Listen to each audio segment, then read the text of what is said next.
Hello, hello, hello. What's up, everyone? The nachos are done, and it's streaming time. Oh, how's everyone doing tonight? I made it just in time. What's up, D-Many? Dino? How goes it tonight? Welcome, welcome. My thoughts on everything is that the new new Thalia is really insane. Oh, it's going to be so annoying to play against. Won a PPTQ last week with Mono Green Aurora? Awesome! That is so sweet. What's up, Dragon Lord? Doing well, Freeze Angel. Thank you for the follow. What's up, Kamira? Merfolk? How did we get on the topic of Merfolk? So, has everyone been keeping up on the sweet spoilers from Eldritch Moon? Got some cool stuff. Not sure about Meld. Gonna be interesting. That card is not remand.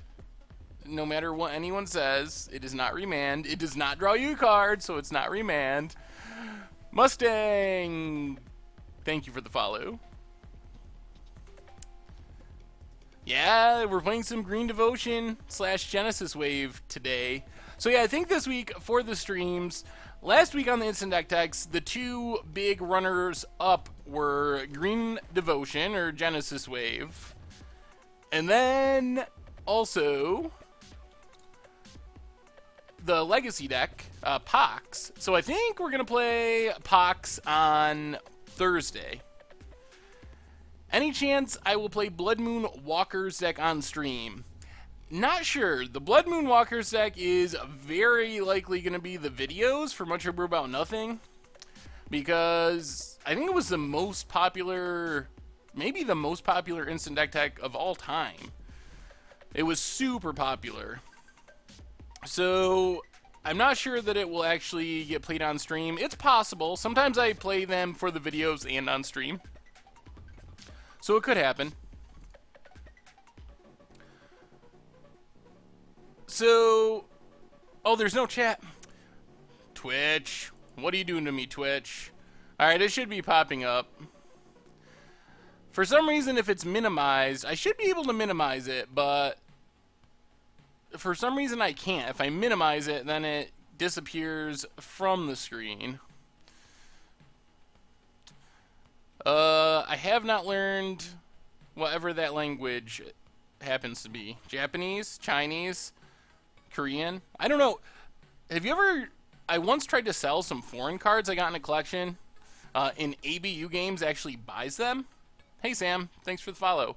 But I had no idea how to tell the languages apart. I was like, oh, is this Korean, Japanese, Chinese? I don't know. One of them. So I just kind of guessed randomly, and I think it worked out. Nice! Personal best on the bike and on 6 lifts yesterday. Congrats. Alright, so today we are playing Genesis Wave in Modern. Of course, reminders. If you are looking for old streams, subscribe to the MTG Goldfish Replay channel on YouTube. That's where you'll find all of our old streams in one convenient place. Also, we still got playmats, but I think I have to do playmat, not playmats. What's... Oh, that was the deck I played. This was one of the... This was the deck I played on Budget Magic 2 weeks ago. I ended up changing the name to Trading Post Tron, but... It was the Mishin, the Mind Cage, Trading Post, Possessed Portal, Locktron deck.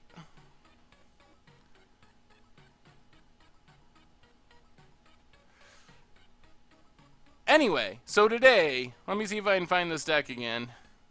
So many decks. I have to go through and delete some decks at some point, because it's becoming impossible to find anything in my Moto account.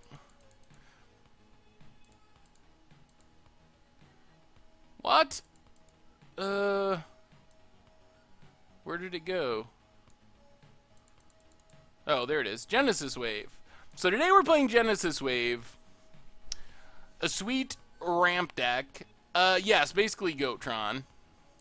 So the basic idea of this deck is we are going to ramp on the early turns with Utopia Sprawl and Arbor Elf, also Birds of Paradise. Get a bunch of green mana symbols from Wistful Selkie, Kitchen Finks, Eternal Witness, and so forth. Do some more ramping with Garrick and Kiora that can untap our Nykthos, and then just cast huge Genesis Waves. Get some more...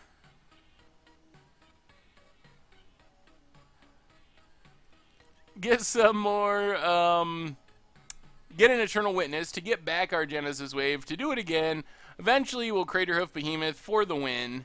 In the sideboard, we have some Negates, some Dismembers, an Ancient Grudge, a big old Terastodon, some Life Gain in Balos and Scavenging Ooze, and then Seal of Primordium and Nature's Claim for artifacts and enchantments. So that's what we're working with today. No Colony Hydra. Yeah, the new set looks pretty sweet. Yeah, the fetches are just cut off. To fit the chat on the screen, thanks for the follow, tweet. To fit the deck list on the screen, sometimes we have to cut off some lands, and it just so happened that the fetches were cut off. No Lab Maniac, none of those shenanigans. What's up, Stu? How was GP Pit? I assume you didn't win, because I think I would have heard about that. But did it go well? Alright. Let's do it. Modern League with some Genesis Wave. This deck should be sweet. I think it is very bad against counter spells, but in other matchups it should be pretty sweet. Ooh, Chipotle. So good. Yeah, Steve is pretty good at Magic. Also, Seth Mansfield. Also pretty good at Magic. Those guys, both of them, have been on heaters this whole year. Judging by the spoilers, Wizards doesn't want anyone playing anything other than white and standard. Ugh, yup. Every good card is white. Gets the best creatures, the best removal, the best ramp in Knight of the White Orchid. Oh, my lord. The best hate cards in Thalia, the best Planeswalker in Gideon. Why would you play anything other than white? So, I don't know. Hopefully we get some good cards of other colors. The Wizard is pretty sweet. I don't think it's, like, constructed playable. It's against the odds playable. Definitely Commander playable in the same way. It reminds me a little of, oh, man. That, no, I want to say Thalia, but it's not. Telrand. It's a little bit like Telrand. Less powerful until you flip it, but once it flips, it is very literally Telrand why it stays alive. So, I think it's cool. Yeah, I think we'll get some good black cards. And we got to get some good zombies. They've definitely pumped that up with Liliana. Wizard Tribal against the odds. I would be down for that. There are some sweet wizards that involve countering spells and drawing cards, so that is right up my alley. Tomorrow's against the odds is going to be very interesting. We had 5-color Hondens win the poll. And 5-color Hondens are interesting. That's true. When I first started doing Against the Odds, I thought it would be funny if whenever a tribal strategy won, I just played the same Changeling deck and changed the title of it. I thought that would be such a funny troll move, but I figured other people might not think it was as funny as I did. Alright, so this hand seems fairly reasonable, I guess. We're on the draw. This is fine.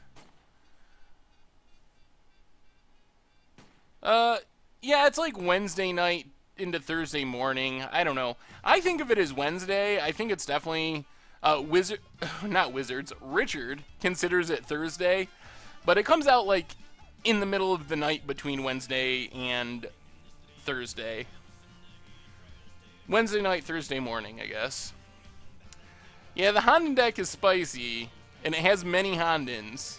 We went all in on the Hondens, so we are playing Mono Green Genesis Wave. Thanks for the follows, everyone. Black Knight, some other people whose names I missed. Alright, let's just Utopia Sprawl on green. Pass the turn. Then we can Wistful Selkie next turn to draw a card. Well, you can't really play 25 Hondens because you only have 4 of each in your deck. Yeah, I'm thankful that you and BBD got the unsubstantiate jokes, too. I had so many people comment and try to explain why unsubstantiate is good and totally missed that I was trying to make a joke there. So I was glad someone got it. It made me feel a little bit better. This might be Ad Nauseam. This doesn't look very Ad Nauseam-like as far as the mana base, though. It could be Storm. Oh, this is, the instant speed reanimator deck. Yikes. We don't really have a good main deck plan for beating this. Alright, let's just Forest and Wistful Selkie. Draw card. Breeding Pool. Pass the turn. What did I say about unsubstantiate? It was something like, lots of people on Reddit seem to like this card, but they haven't provided much supporting evidence or something like that. Oh, God.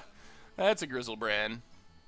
So it was supposed to be a play on unsubstantiate, supporting evidence, but Stu and BBD were like the only people that got it.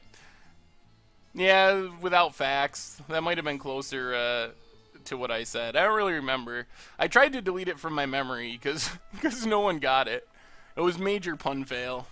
Yeah, we're probably just dead right here. Our opponent gets to... Whoa, alright. Is there any way we get back in this? We don't have any real interaction in the main deck.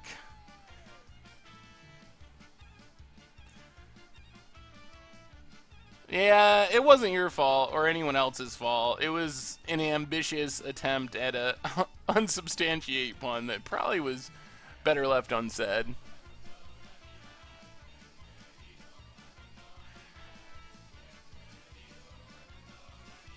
Oh man, Mirror Gallery? Mirror Gallery's pretty sweet. I will not confirm or deny that Mirror Gallery could be part of the Honden deck. Alright, let's get in. 4-2. Put our opponent down to 16. Oath of Nissa. I don't even know what we want. Nykthos? Garrick's not bad, but we can't cast it. We can't block the flyers. 1, 2, 3. Is there any way of getting out of this? We're playing Hondens, 5-color Hondens for against the odds this week. It's not out yet though. Tomorrow night it comes out. I don't know if there's... I don't think we can win this game. I guess I'll take Garrick. Put the lands to the bottom. Breeding Pool...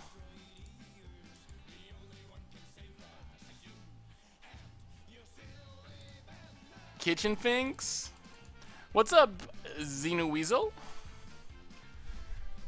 Oh, yeah. These lands are awful. That's been happening to me a lot lately. The problem is if I just download a deck, Magic Online doesn't keep the lands the same. It just puts in random ones. Which leads to this ugliness. And since I'm going through like multiple decks a week, I always forget about it. I think Unsubstantiate has applications, but it's not remanned. It's not just like, oh, this card is so good. What's up, Billy? It's not like this card is so good we're just going to jam it in every deck. It could have applications for specific things. Someone brought up that in Blue Moon in Modern, for example, one of the ways you lose is your opponent floats mana to cast Abrupt Decay on your Blue Moon, or on your Blood Moon, and you could use Unsubstantiate to bounce the Abrupt Decay. In that situation, it's legitimately good and does something that other cards wouldn't be able to do. But it's not just like a remand that you're just gonna slam in a deck. Yeah, Escalade's gonna be very good. I think we're gonna get Emerald here by the looks.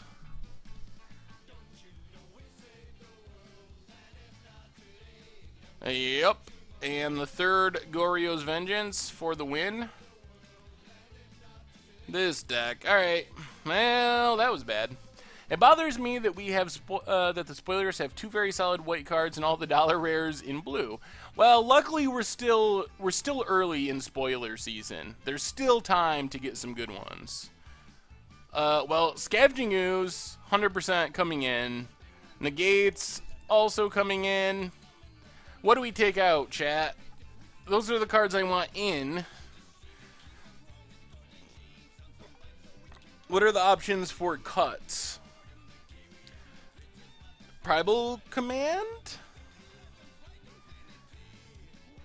Not the Legendary Werewolf, right? Get rid of Kiora. Finks. Selkie.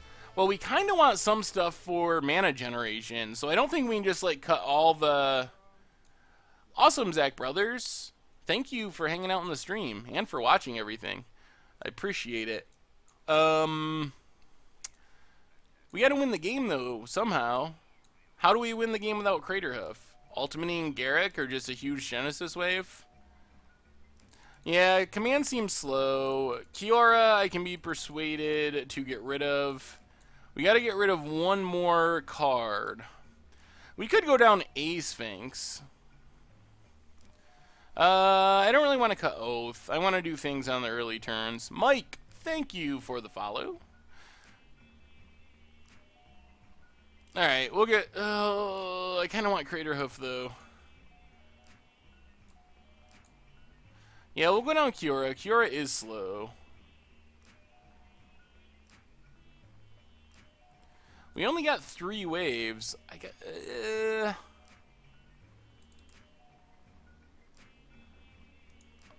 Assembled Alphas. Is this the one that came out this morning? I think I've seen it. Oh yeah, that's a sweet wolf. We'll cut a Finks, try it like that. That's fine. This doesn't seem like the best of matchups. Fluff Mallow, thank you for the follow. Alright, we get to play first, which is good. Well, we got some ramp. If we die on turn 2, it's not going to matter. But if their hand isn't awesome...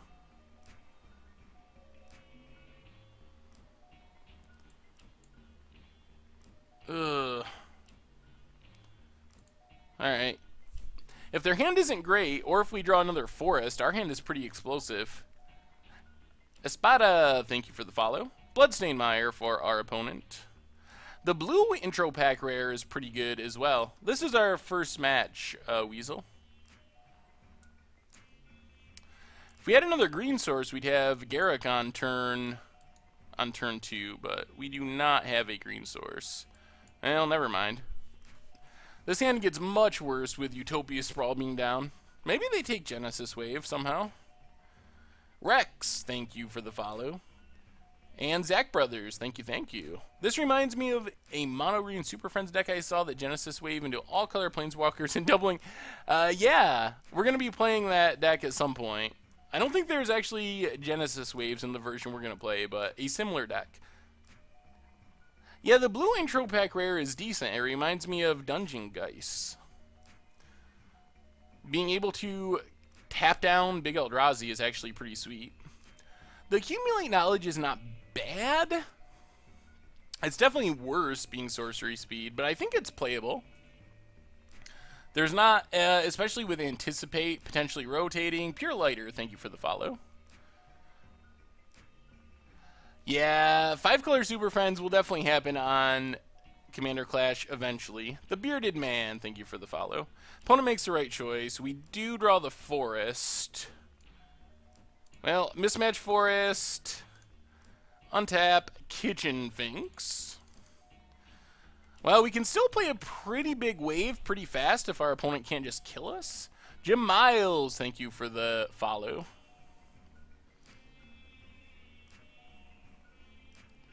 Oh my god. Oh no. So our opponent drew the all discard hand. Alright, good call. Good call on anticipate. Someone tweeted me and said it was rotating, and I didn't bother to really think about it or look, so. Good call. Did you happen to get my email asking you to check out a Grixis build with Spellweaver Helix and Cheating Out Cruel Ultimatum? I think I would have remembered that, Balls McGee. You should send it to me again, because that does not sound familiar. I would remember Cruel Ultimatum, because that's one of my favorite cards, so. Does anything rotate when Eldritch Moon drops? Indeed, it does not. No rotation until this fall when Kaladesh comes out. Sleight of Hand. So we can do like a mini wave. Wave X. X1. In case we hit an Arbor Elf. Does not seem very good. So what do we want to draw here? Eternal Witness is good. More green mana symbols. Johnny Boy, thank you for the follow. Definitely not a land here. That's a land. Alright, let's get in with both. Wooded Foothills, pass the turn. Those double discard spells are really gonna be the death of us. We are playing against a Griselbrand.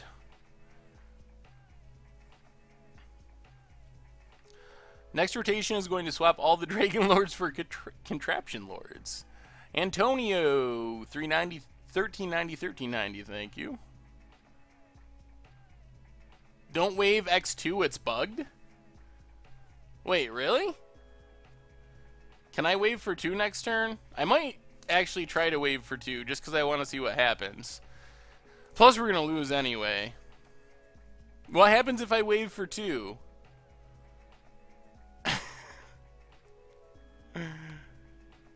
I'm super curious.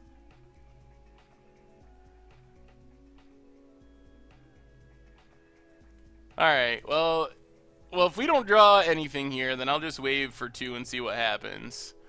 For science it is. Alright, we didn't draw anything, so Nykthos.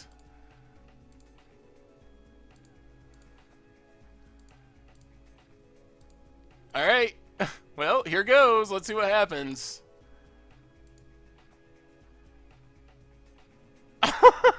Choose 98 cards? Yes! Oh, what are we looking at? This is our sideboard and our opponent's sideboard? We don't have Pentad Prism and Engineered Explosives. Or Creeping Tar Pit. Where... What is going on? Alright, so what happens if we choose 98 cards? Oh, 97? It's actually counting them. Do we even have enough cards to choose them?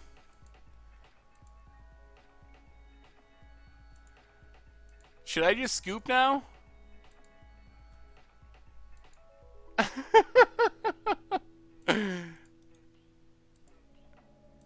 Oh my god. This is driving me insane.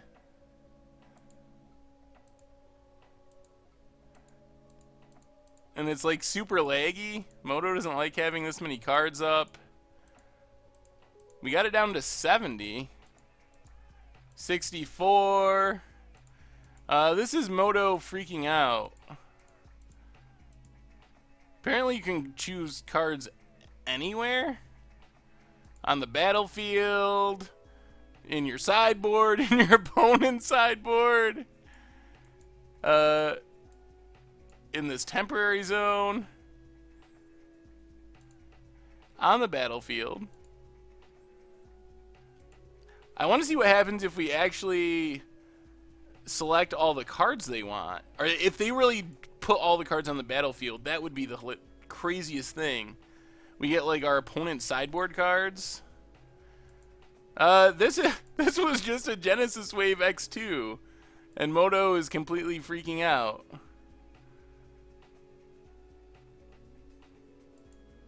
I don't think, can we even choose enough cards? Or do they ask us to do something impossible?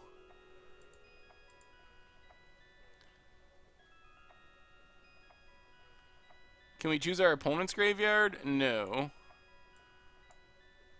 Well, I guess that's it.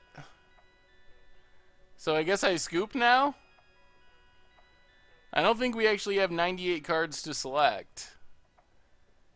Our opponent just gave me the question marks in the chat. That's all they've said so far.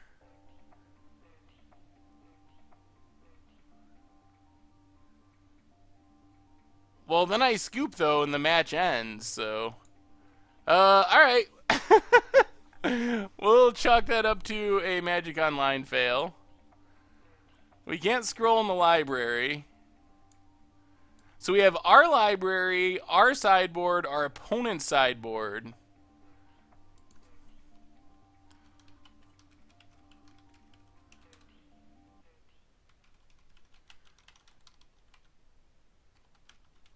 I'm just explaining to my opponent what's going on. Alright.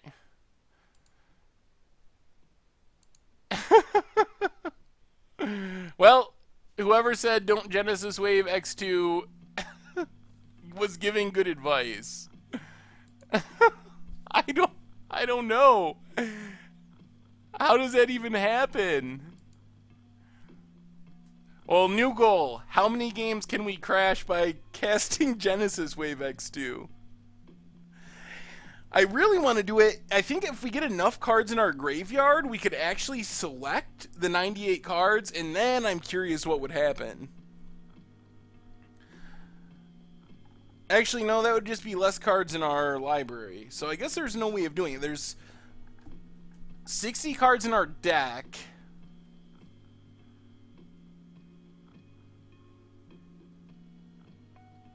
Wait, I'm going to have a bug deck now? Dip, thank you for the follow. Yeah, I can't because I'm in a league, so I can't change the deck.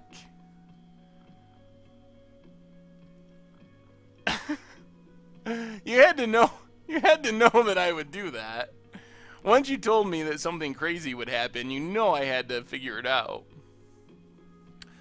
This is Modern Genesis Wave, but apparently it's bugged. We might have to,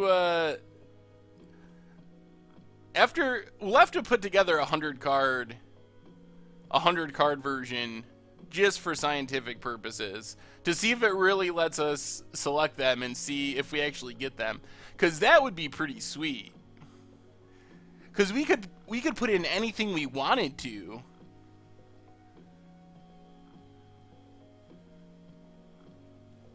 So we can... Oh, what would be the sweetest things we could put in our deck? Cloud Center Curio is bugged too?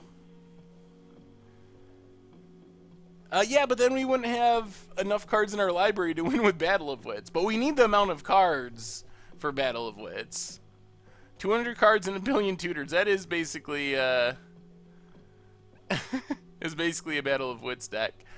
Moto didn't crash? It did something weird. Well, I guess it kind of crashed. And then we had to concede because we couldn't do anything.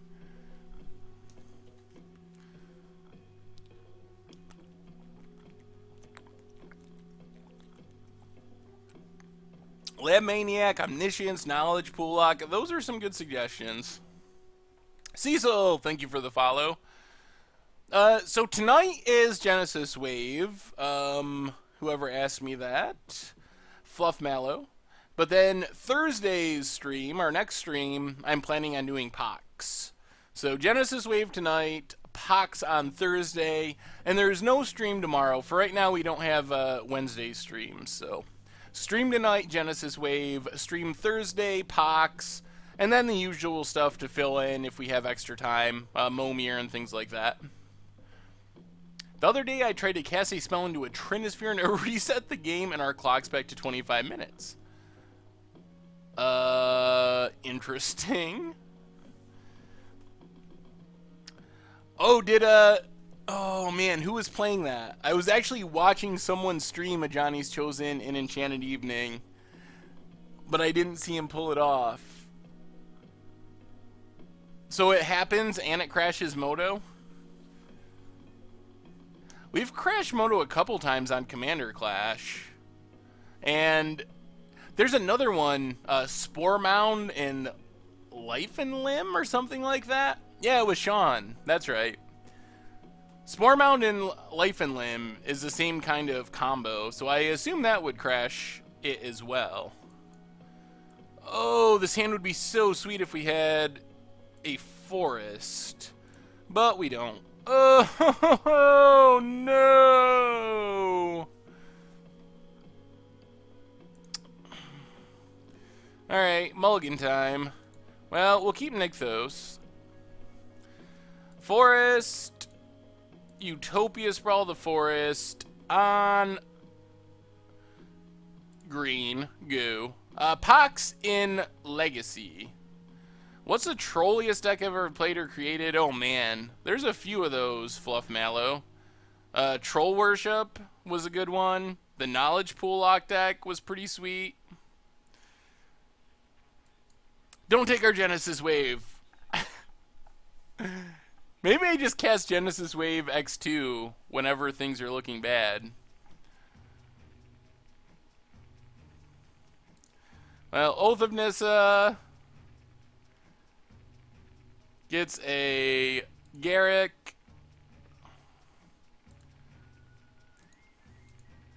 Nykthos, go. Well, we're a land away from Nykthos. That would be sweet. Yeah, Moto does not like Genesis Wave X2.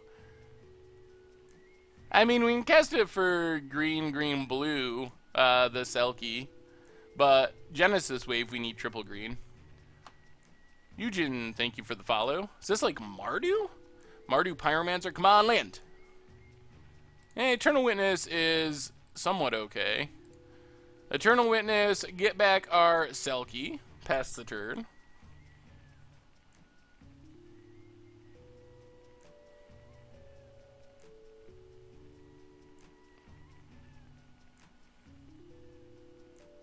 That's a weird comment, because actually I am a man. Take a shot every time someone makes me discard. Yeah, we have got hit by a lot of discard spells this game. Booty Shorts, thank you for the follow. Play Esper, Shared Fate.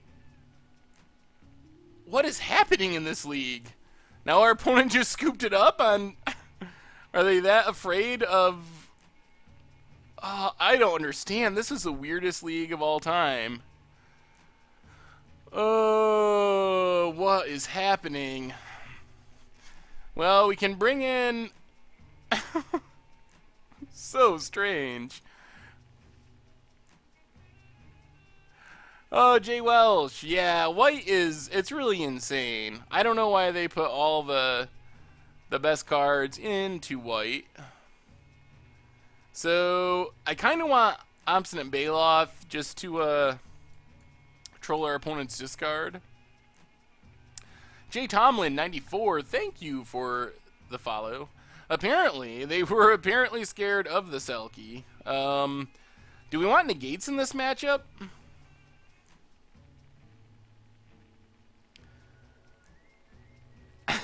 Trading Post-Tron against Red-Black Land Destruction would be weird. Yeah, the Wizard Lord is super sweet. I've been playing a Bat Humans list in Standard. I'd love to see you stream sometime. I would consider that. Is it just the kind of the tier Bant Humans deck? Maybe we go down a Kiora and a... Is there any green-white Amiria Titan decks? Not that I've seen, actually. Actually, I think I played against one a long time ago, but I haven't actually built one. Should be gut shots in the sideboard. That is probably true. I tweeted you a while back if I should buy Modern Burner 8-Whack as my first F&M deck. On my third try, I got 4 and 1, 8 and 3. Awesome.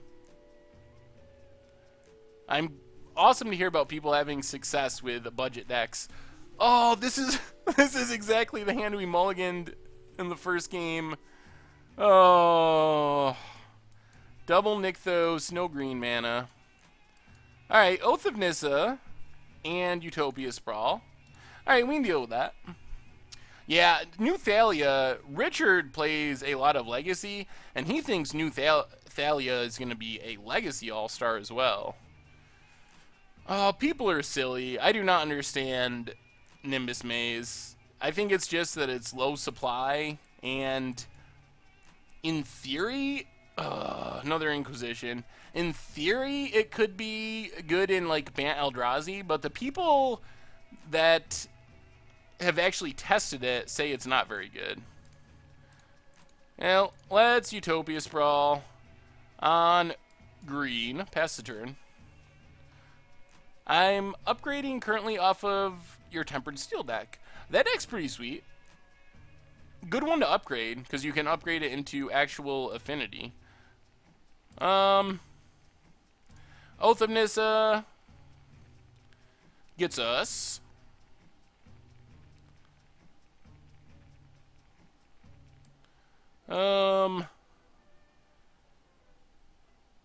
One, two. What's up, Adam? Let's just get a forest, I guess. And then Oath of Nissa. Get, a Wistful Selkie. Forest, and go. When is it appropriate to add ley lines? Add ley lines to what? I'm a little confused. It depends on the deck.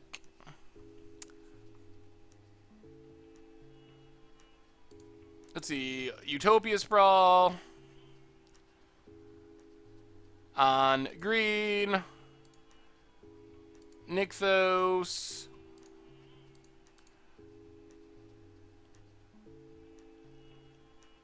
Garrick. Untap a couple of lands. And then Wistful Selkie. Oh, to this deck? I don't know when you want ley lines in this deck. Do we even have ley lines in this deck? Ugh. Selkie is... We want the mana symbols. That's the main reason it's in the deck. And our opponent scooped it up to Selkie again. Apparently our opponent's deck literally cannot be a 2/2 for 3. What are the... Oh my goodness. Okay. Opponent cannot beat Wistful Selkie. So, round 1, we crashed Moto. Round 2, our opponent scooped to Wistful Selkie twice in a row. So confusing. So, we're up to 1 and 1 already. Apparently. Apparently you just play Selkie and win.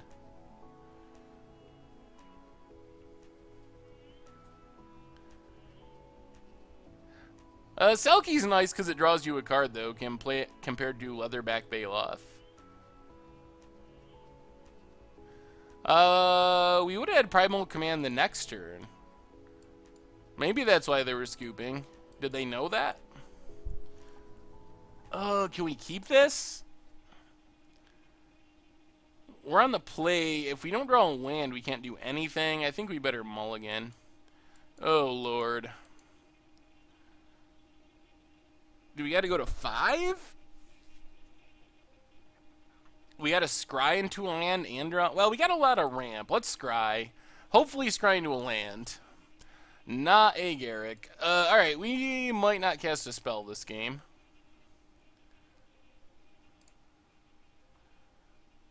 I don't think I had Primal... because I had to tap out to cast Garrick. Oh, yeah, I guess I guess you're right. Oh, this is not going to go well. Yep. Oh, boy. Oh, Lord. I think we are going to lose this one to Tron. This might be the fastest league of all time. But then it'll give us more time for science to put a whole bunch of cards in this deck and see what happens. Do you think that Wizard should release an Eldrazi version of Face the Hydra? That could be cool. Alright. Well, we are not going to play anything. Yeah, I probably won't show them anything. They got Expedition Map. Alright. Oh my goodness. Lightning League. Someone scooping on turn 3 every game. Against Tron. Trastodon seems like it could be good. And maybe negates? And go down. Let's see, we crashed Moto round 1. Our opponent scooped instantly round 2. And then we just didn't play a spell so far in round 3. Shards versus Cons would be cool. Primal Command actually seems good against them. Maybe go down... Yeah, we can go down Finks. Is not that good. And maybe a Kiora. I don't know if I want to directly fight against Expedition Map. Although, we might want Seal of Primordium for... Or Ancient Grudge. We might want Ancient Grudge to deal with Oblivion Stone. I could see Oblivion Stone being a problem. Will we ever see this deck go off? So far, we're in round 3 and we haven't, so it's not looking hopeful. Thanks for the follow, SA. Alright. We get to play first. This is actually pretty reasonable.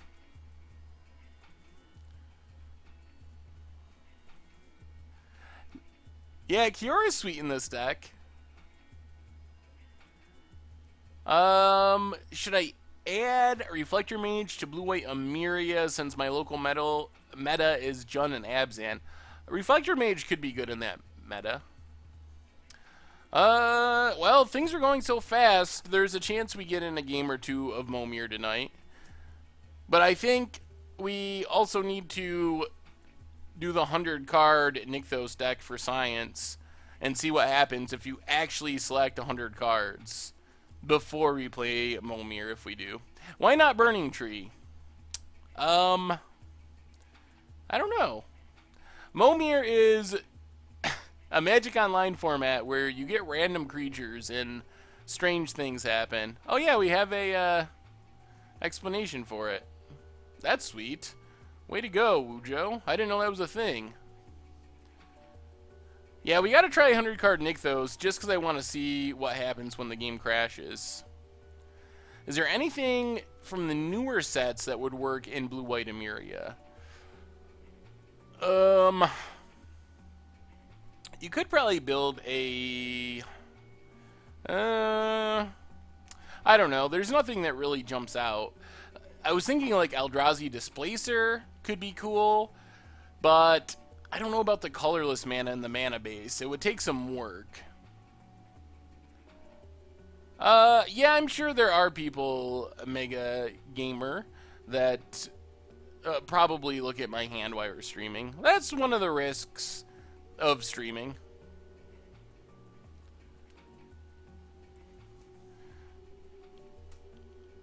Alright, so Breeding Pool, untapped. And I guess we just lead on Arbor Elf here. Pass the turn. Brando, thank you for the follow. Chromatic Star. Well, let's Oath of Nissa.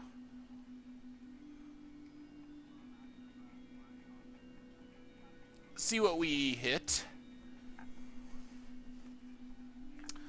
Arbor Elf, Ewit, and Wolf Run. Kind of tempted just to take Eternal Witness here. Yeah, let's take Eternal Witness. Put the others on the bottom. Forest, Oath of Nissa, and Wistful Selkie. And then untap a land and Birds of Paradise. Pass the turn.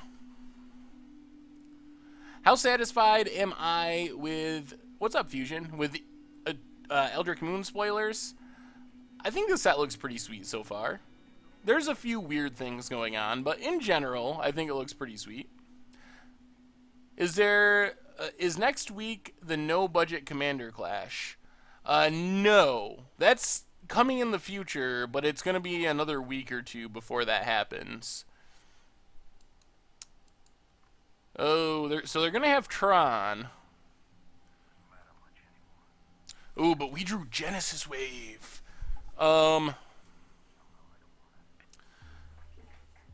So 1, 2, 3, 4. Untap 2 lands.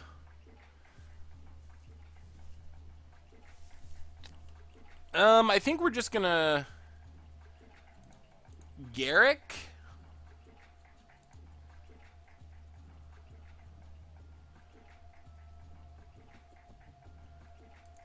Actually, let's see. Let's play Nykthos.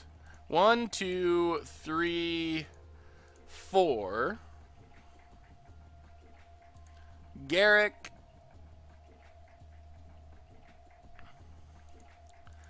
Untap 2 lands. Well, this might be the game where we get to go off. Wistful Selkie. See if we can draw something we can play. Oh, negate. Alright, well that'll be good in the future. Hopefully. Let's pass the turn. As long as our opponent doesn't just have natural Tron here, we're in good shape. Our opponent did not scoop to the Selkie. Thoughts on... Oh, no! They just have Tron? Are you for real? Oh, but they're only playing a Chromatic Sphere? That's not as scary as I imagined. Thoughts on Zerdu, the Great Heart for EDH Commander? It's pretty sweet, but it is bugged on Moto, so keep that in mind.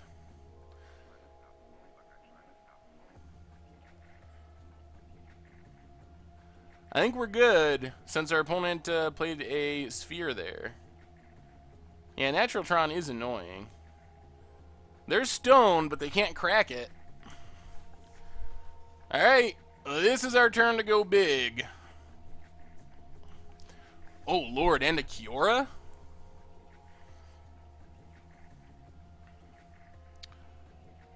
So we pretty much got to win this turn. 1, 2... 8 mana.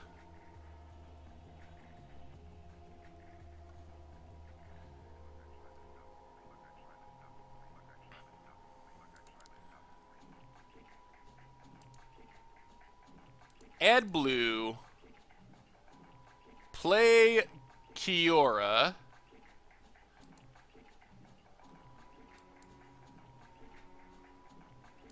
I guess we didn't have to add blue, but... Untap, untap.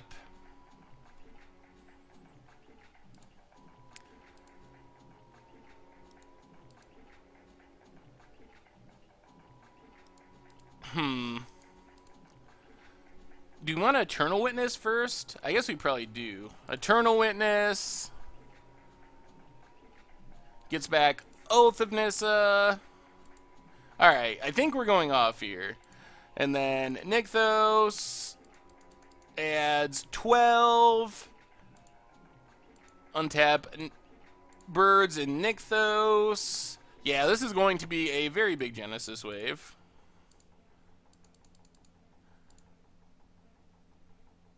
Untap. Maybe we just leave up Negate mana. That's probably silly. Let's just go all the way. So, Genesis Wave X20. Oh, you're right.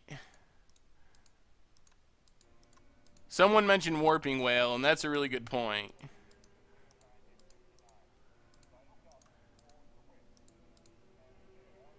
Alright, we'll just Genesis... We'll leave up Negate and Genesis Wave for less to not get Warping Whaled. That's true, it is not as big as Wave X2. So let's just Wave X18 and leave up Negate mana. This is game 2, though. I don't know if they would have brought it in because they didn't actually see our deck. We hit things. So, land a bunch of creatures. Utopia Sprawls, Garruk, Oath of Nissa, lands.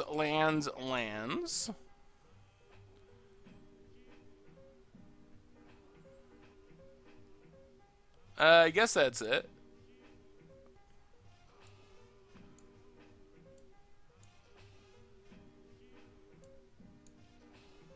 Utopia Sprawl on blue, green,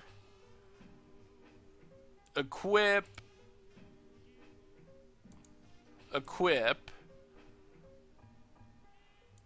keep an Oath of Nissa, keep the new Garruk,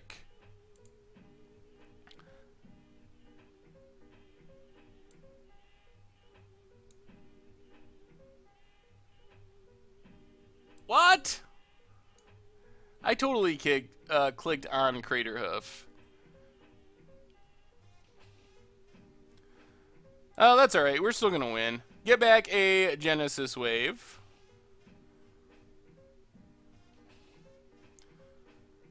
Oath of Nissa gets us Wistful Selkie.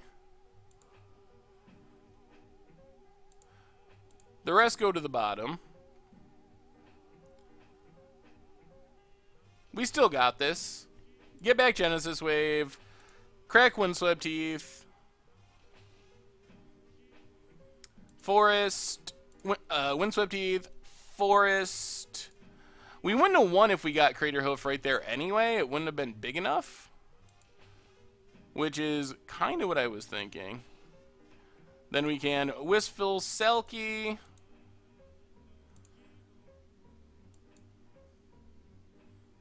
Draw a card. Untap. Let's tap this land. Untap 2 lands.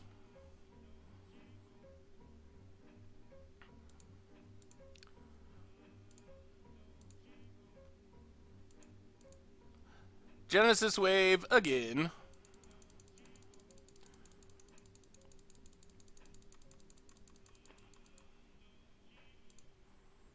For 21. Leaving up Negate.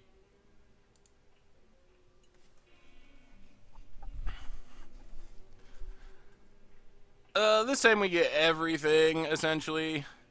Birds, Terrastodon, Arbor Elf, Eternal Witness, Wistful Selkie, Utopia Sprawl, Wolf Run, Windswept Teeth, Wooded Foothills. Yeah, we just get it all. We'll leave a Nykthos, since it's going to die anyway. Alright. Utopia Sprawl on green. We'll pay 2 life. Utopia Sprawl on green. Equip them to Stomping Ground. Why can't I put it on Stomping Ground? Moto. Oh, because it's entering play? Alright. That's fine. Keep the new Garruk. Draw a card. Keep the untapped Nykthos. Draw a card. Our opponent's not scooping?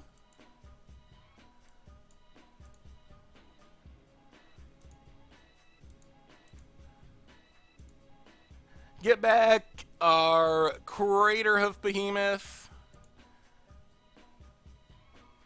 Get back a... I don't think it matters. Garrick. We're not going to deck ourselves. We're just going to win with Craterhoof here. Doesn't have enough mana to crack the O-Stone, unfortunately, for them. Get back Garrick. Get back Craterhoof. Destroy all our opponent's lands. Draw a card. Nykthos. Woo, for 34? Nykthos for 34. Untap 2 lands. Nykthos.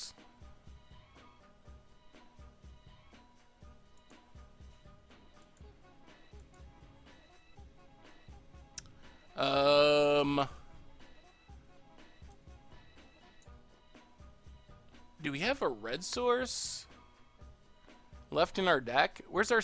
Oh, it's tapped. I should have untapped that. Or set one of these on red. It doesn't really matter. Craterhoof gets big.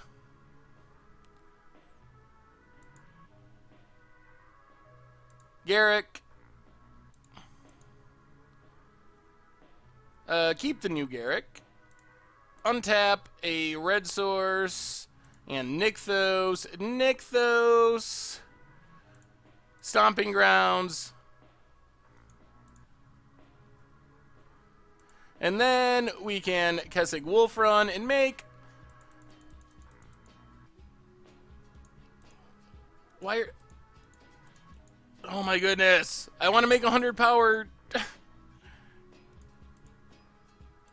Oh, I have to click over here. Alright, now we have red mana. Now we just get to make the biggest Craterhoof of all time. And that should do it.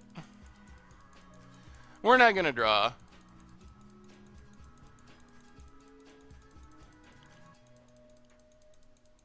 Punalicious, we're attacking with a 100 power or greater Craterhoof Behemoth. That doesn't seem too punalicious. Multiple Nykthoses. We activated a lot of Nykthoses. Many, many Nykthoses. Boom! How big? There it is. What? Alright, 1, 10, 21. That should be lethal. How did I pun? I just cast a 100 powered Craterhoof Behemoth. Why am I getting the punt call for that? we got him. We got him. That was some serious mana sauce. See, that's how the deck goes off. When it does. So you did get to see the deck go off. Our opponent had no mana, so he couldn't path. And we had... And we also had negate up. How do we nearly lose? Well, most of our stuff was summoning sick. So far, we're 1-1. But in the loss, we crashed Moto. No Burning Trees in this deck. This is one of our instant deck tech decks, though, so I didn't actually build this one from scratch.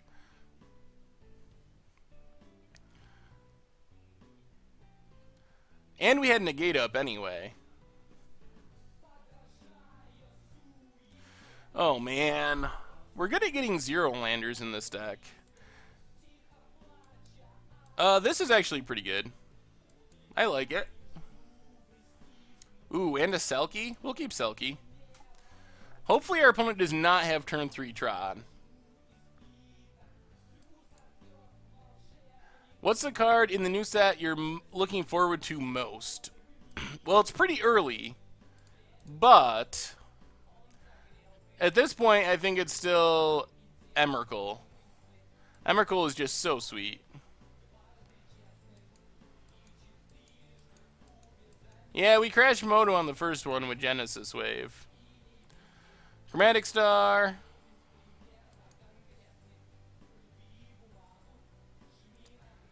Yeah, but then we get Pyroclasmed. Don't want to get Pyroclasmed.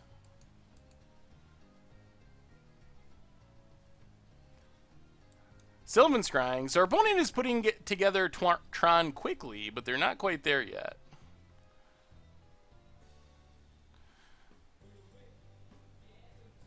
Alright, Wooded Foothills, Crack Wooded Foothills, Forest, Oath of Nissa, for Nykthos, put the others to the bottom, Arbor Elf, pass the turn. Bercella is way better than Emrakul for being 2 cards in 1. Yeah, I just don't know how easy it is to actually meld stuff together in Constructed.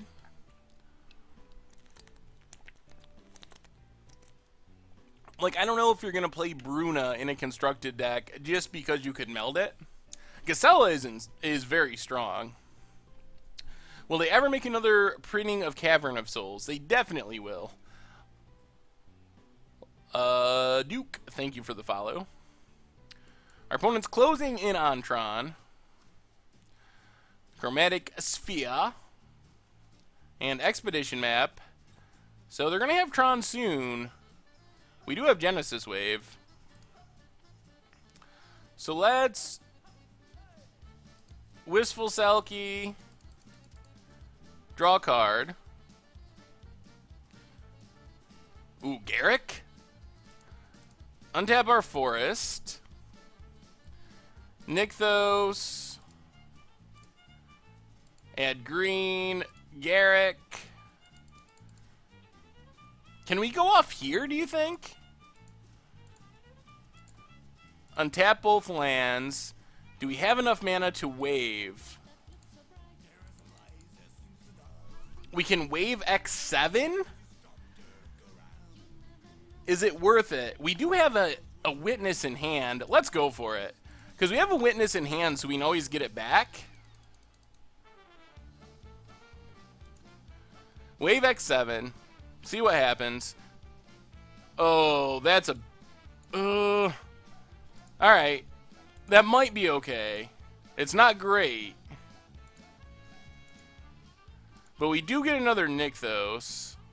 So we put everything on the battlefield. Utopia Sprawl on... red? And equip. Keep the new Nykthos. How much mana do we have?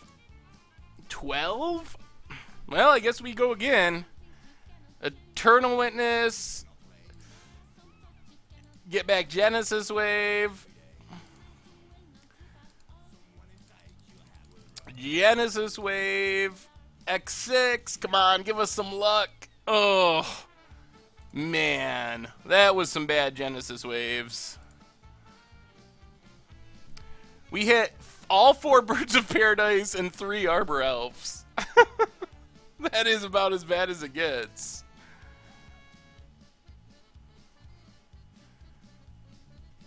Oh my god.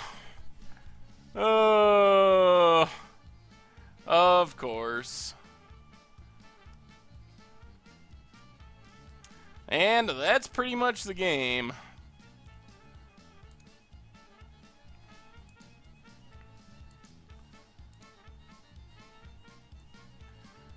Yup.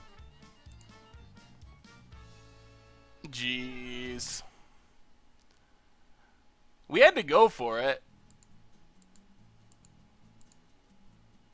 Because they still would have played Ugin there.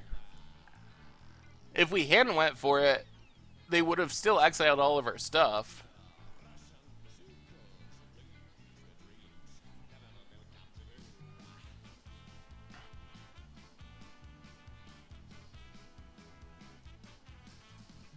We still would have lost though.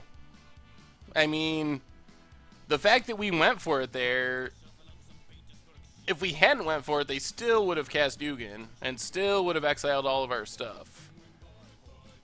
That was still going to happen, whether we went for it or not. Banana Surgery, thanks for the follow. Ugh, the all mana dork hand.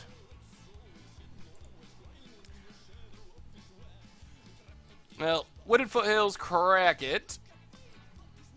Forest and Arbor Elf.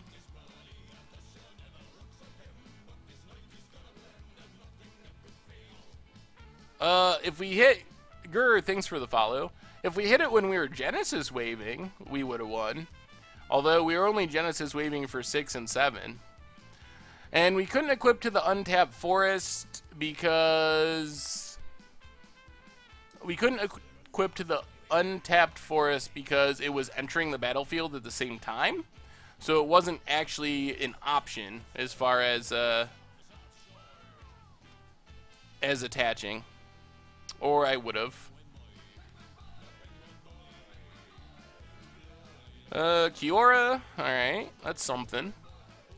Genesis Wave, Oath to the bottom. Birds of Paradise.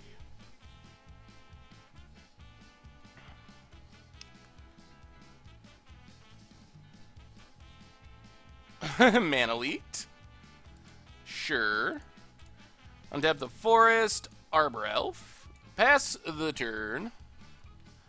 That was turn 3 or 4. Did we go first that game? It depends on if we went first or not. Well, let's just Wooded Foothills. And Garrick. Did I check? Actually, do we want to play Kiora? If we play Kiora, we untap. It doesn't really matter. Yeah, we'll just play Garrick. Did I check my DMs? Did you just send me one? I saw a DM from a couple days ago. About expeditions? I do see that one. That might have been turn 3. Which isn't bad. Opponent still not finding lands. Well, let's crack Wooded Foothills. Get the breeding pool. Ooh, Craterhoof. How many counters does our opponent have?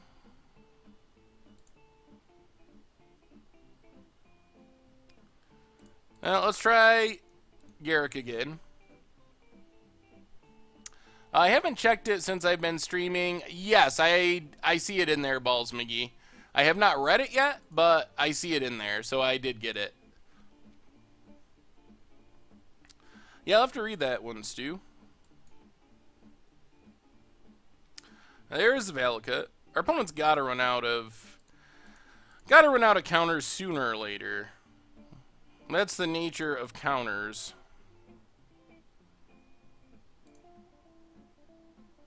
Seriously? Every remand? That's 3 remands.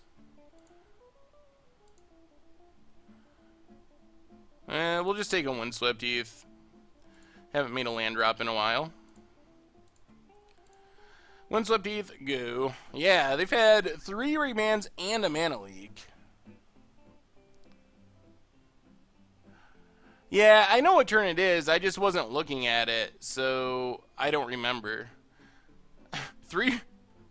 all the remands. If they have the 4th remand, I'm going to probably cry. This is getting a little absurd.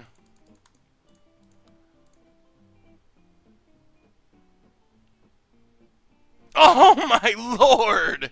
Are you for real? The 4th remand? See, if this was the new card, it would be horrible. It would do nothing. Like, you wouldn't have 4 remands because you're just card disadvantaging yourself to death. Alright, Garrick. Are you gotta be kidding me. Look at that hand. 4 remands. 4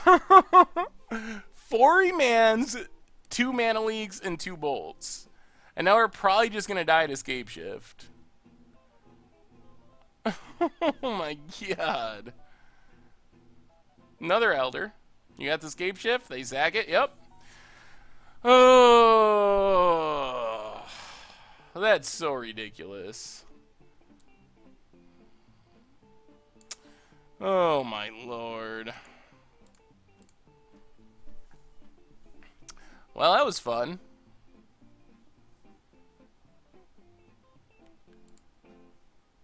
I guess our opponent kept no lands on the strength of mono counter spells. Oh, that was so many counters.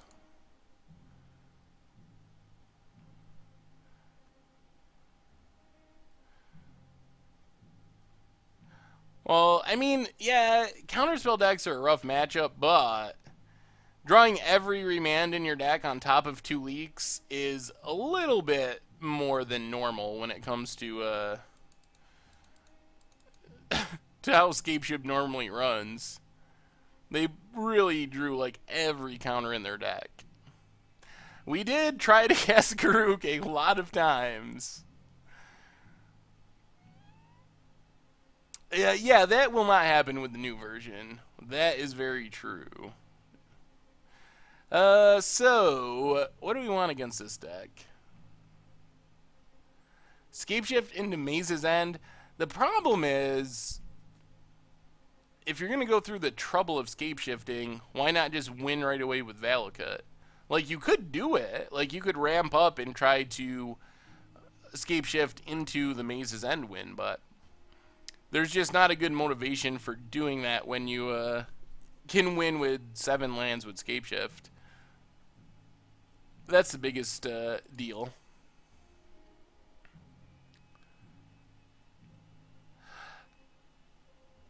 Yeah, the thing is, though, Command Tower, thank you for the follow. The thing is, the new card is just such card disadvantage. Like, there are scenarios where hitting an Abrupt Decay or a Supreme Verdict is really good, but you're not really getting rid of those cards. Your opponent's just going to play them again the next turn, so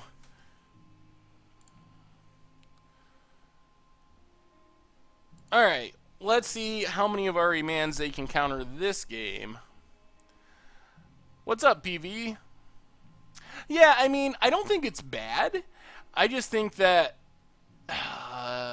the comparison to Remand bothers me. Like, I think it's a fine card, and it has applications, but it is not Remand. Jade, thank you for the follow. Yes, it's good in tempo decks, and there's probably some other certain scenarios where it's very good. Let's just Kitchen Finks here so we actually have a threat on the battlefield. Can start dealing some damage. Remand is very strong, that is for sure. Well, attack with Kitchen Finks.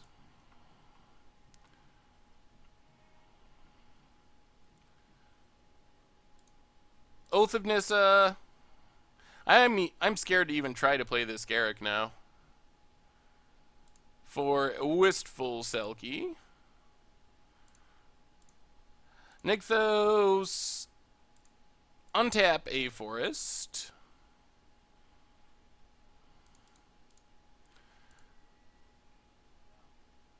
And do they have the Remand? There's Remand number 1. Cerebus, thank you for the follow. So the fifth Remand they have cast in like 2 games, not even many turns. All right, let's Arbor Elf since it's free. Untap the Forest. Nykthos, Garrick, No. Ugh. Mana leak for our opponent.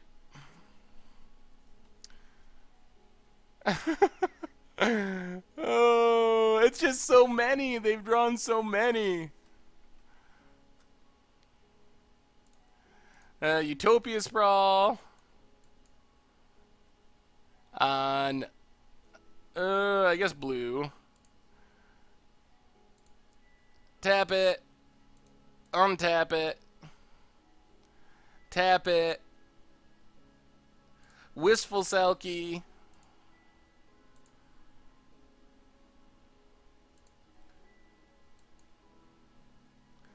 Yeah, they drew like 6 the first game, though.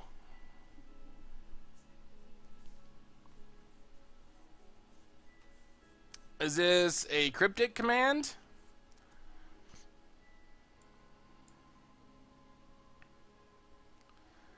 Cryptic counters and draws. How much mana do we have?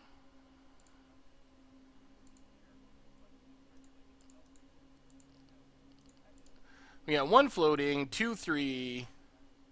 This taps for 1, 2, 3, 4, 5.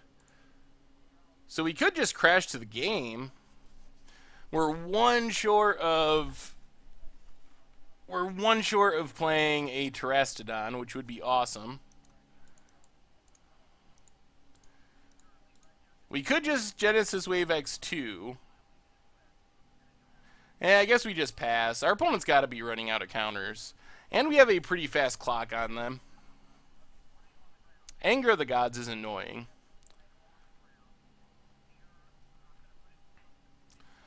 Wooded Foothills. Well, tap it, untap it.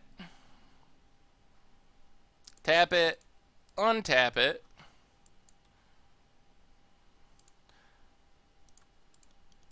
Nykthos. And Terastodon. You got another cryptic opponent.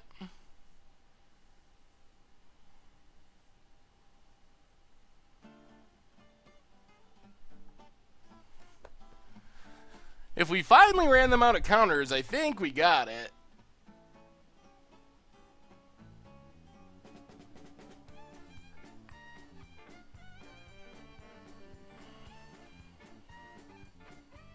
Oh, my lord. Another cryptic. And they're just going to tap our Finks? Alright. Pass the turn. Do you think Mono White Angels will ever be more competitive? Will be more competitive with Eldritch Moon? Yeah, I think so. No Voyaging Satyrs. We have Planeswalkers to... We have Planeswalkers to do that. Our opponent searches for... Well, alright, opponent. It's finally our time to go off. Oh, no! They have enough mana? Oh...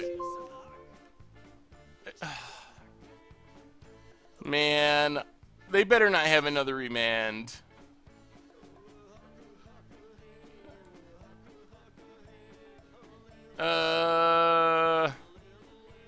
Island. I guess we could draw Negate, would be sweet. Stomping Ground. Well, tap, untap, tap. They gotta be out, right? They can't possibly have more counters. Nykthos. Can we play around Mana Leak? 9, 10, 11, 12. If we float 3, we're only going for 6.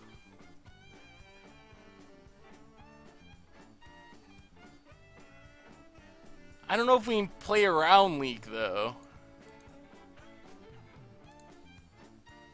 We can't untap Nykthos. Going to 18 is bad against this deck, though.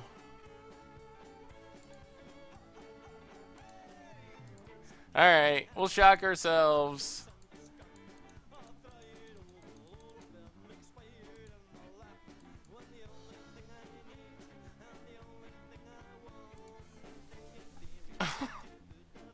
Come on. Come on.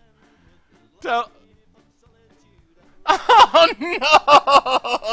Oh my god. Oh. Well, they didn't have the leak. So, score one for us. Oh. Yep, well, I think we're dead.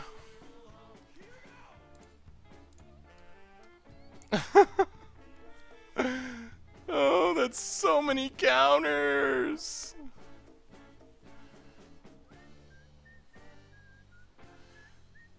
Yeah, they're gonna kill us.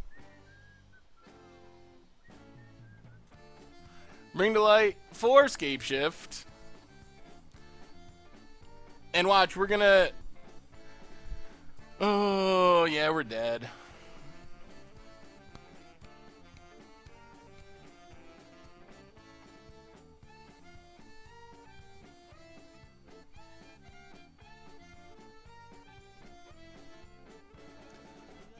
Let's see what our opponent does.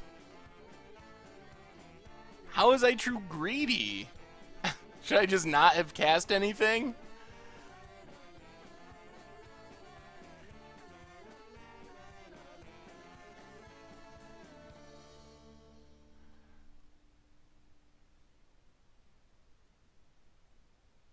And that does it. Yeah, I guess I could have gone aggro with the elves.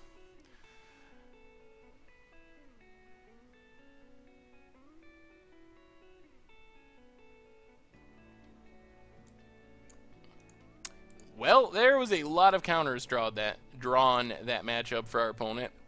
I mean, counterspell matchups are not great matchups anyway, but our opponent was literally drawing every counterspell in their deck somehow.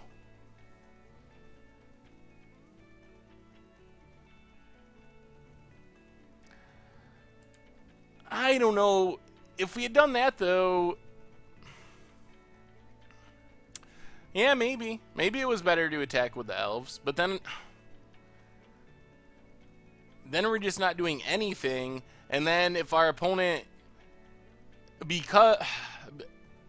Then our opponent could have just cast the Bring to Light for an Anger of the Gods, wrathed our board, and then we wouldn't have been able to cast anything.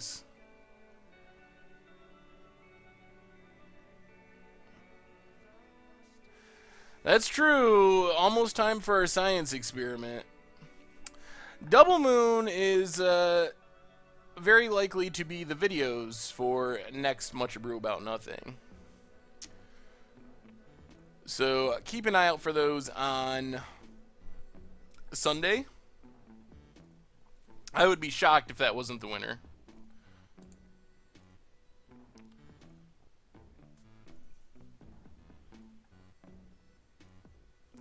Yeah, that felt like a pretty bad matchup, Lazy Abortionist.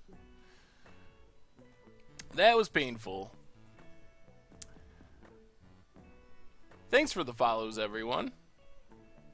Alright, let's see if we can close out this league, this really awkward league, with a win.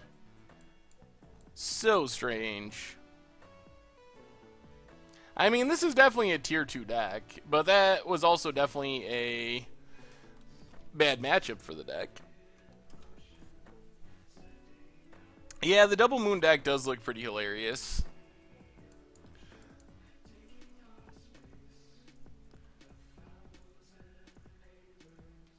Gataxian Probe. Alright.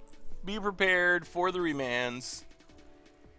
I guess this could be Delver. Could be a lot of things. Hopefully it does not infect. Catter, thank you for the follow. Well, we only technically won a game off Tron.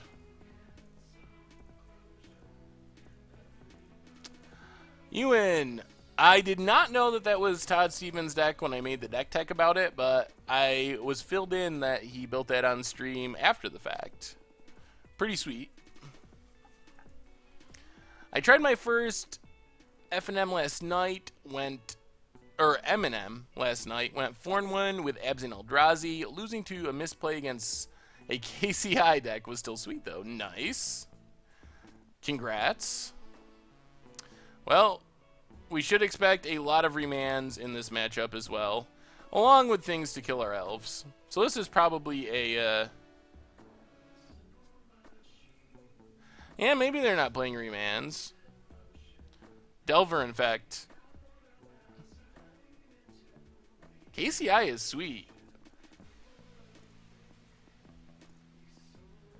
Dark Confidant for our opponent. Well, that's not the worst. Windswept Heath, crack Windswept Heath. Get a forest, and we get to play Kitchen Finks number 1.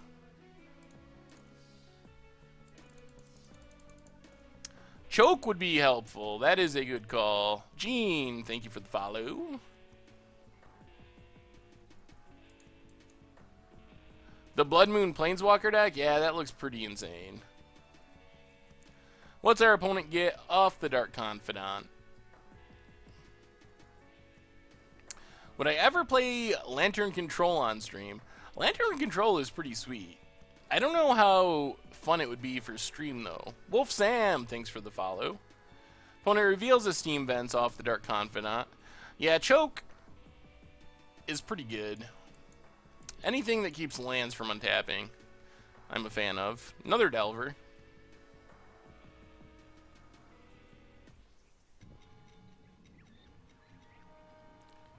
Well, let's get in with our Kitchen Finks. See what our opponent does. The plan is Pox on Thursday. That's what I'm planning on, so good chance that that's what you'll see.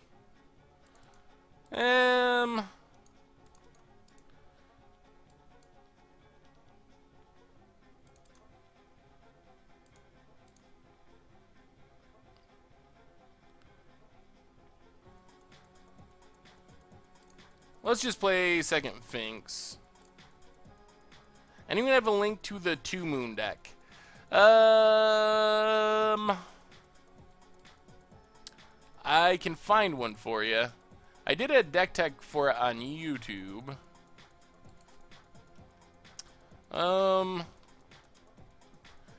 I should be able to find a link to the list for you.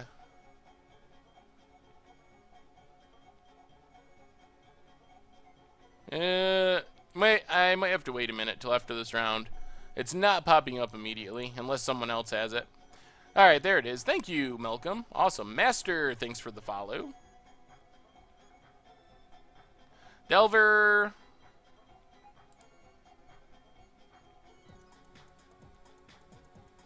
Why not attack with the Arbor Elf? I don't know if I really want to trade Arbor Elf for a Delver here. Oh, Teamer Battle Rage? This is spicy. What do I think of the new meld mechanic? It's growing on me. I wasn't a huge fan of it. So many Delvers. Man, if they flip those Delvers, that's a lot of damage. I wasn't a huge fan of it right away, but it's growing on me. Alright, let's Windswept Heath, crack it. Stomping Grounds, tapped. Another Arbor Elf. Attack with the Kitchen Finks. Opponent's going to block with their Dark Confidant. We get back a Kitchen Finks. Forest. Untap the Forest. Garrick. And here's the counter. Mana Leak. Well, yeah, at least it wasn't a remand. Getting Mana Leaked is actually less painful than getting remand. Oh, would I make a pun like that? No, it felt weird to me because cards that reference other specific cards is, for some reason, I just normally don't like. But it's not that bad. Whoa, did our opponent have the option to flip but choose not to? How did they flip just one of those?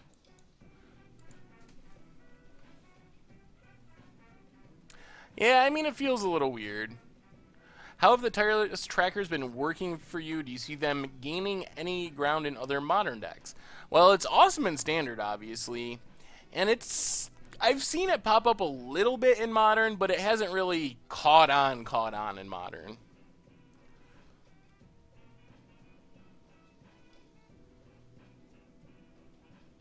Come on, play your last card, opponent.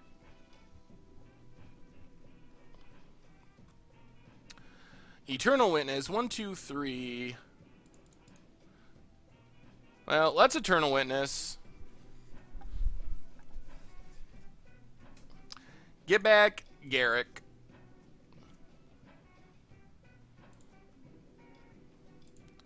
Untap a forest. Untap a forest. Keswick Wolf Run. Garrick.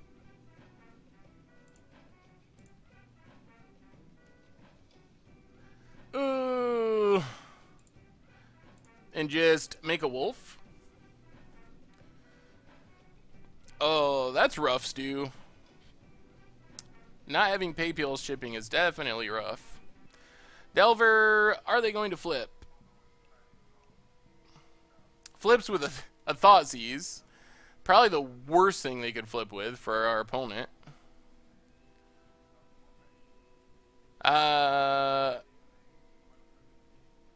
Okay.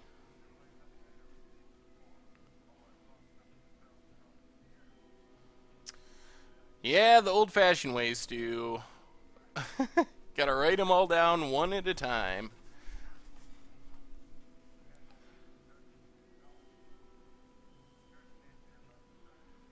What's our opponent gonna do here? We're pretty close to just winning. Tax with Delver at Garrick.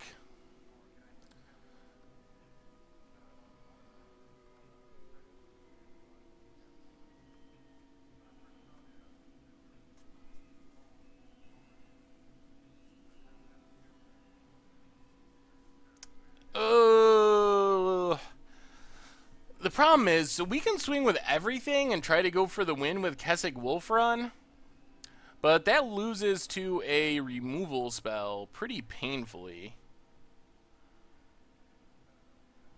Genesis Wave is only X4, which isn't that great. Yeah, and the new Delver card is cool as well, the Wizard Lord. I don't know, Foxy Grandpa, but I'm glad you appreciate it.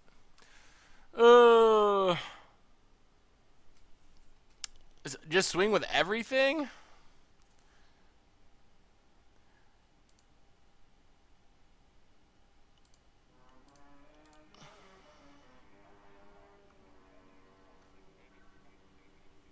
Yeah, but it's most likely, or I guess it could be a counter, but opponent blocks. Blocks. Blocks. Do we want to, so you think we should kill Tassiger rather than pumping for the win on the Sphinx? Alright.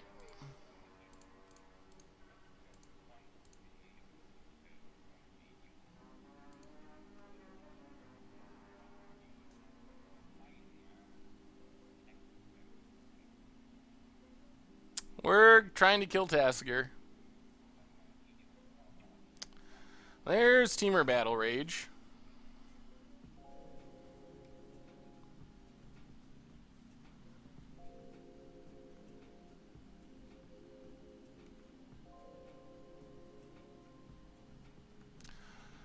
That's the turn.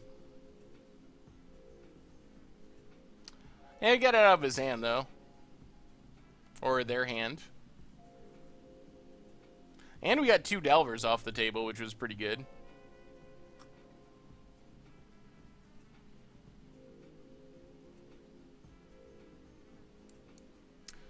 Opponent activates Tassiger. I guess they can have back their Teamer Battle Rage.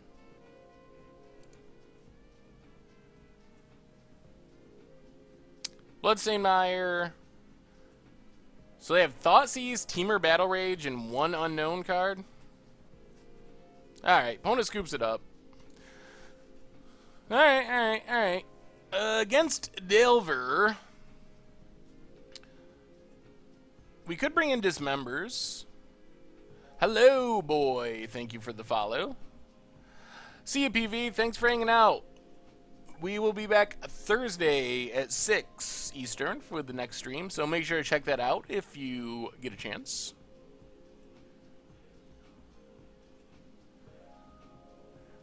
They could have been dead in a lot of ways, but removal spell there would make them not dead no matter what we did. How do you like the idea of standard mono white mythics? That sounds like it could be a pretty good deck, honestly.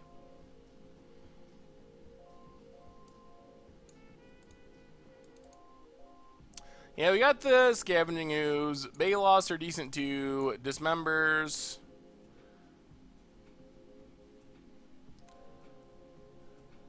A couple of Koths to bring in the double Blue Moon deck. Draken, have a nice night. See you on Thursday for Pox.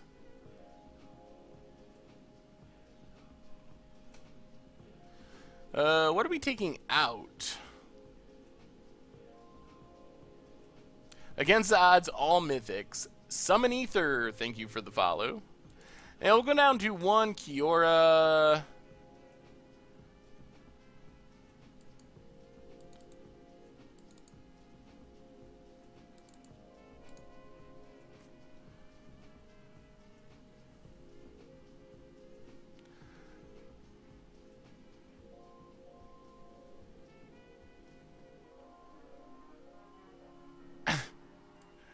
This hand's good. I don't think Stu is happy with my sideboarding choices. Sorry, Stu. Didn't mean to upset you with my sideboarding. This hand is good though. I like this hand.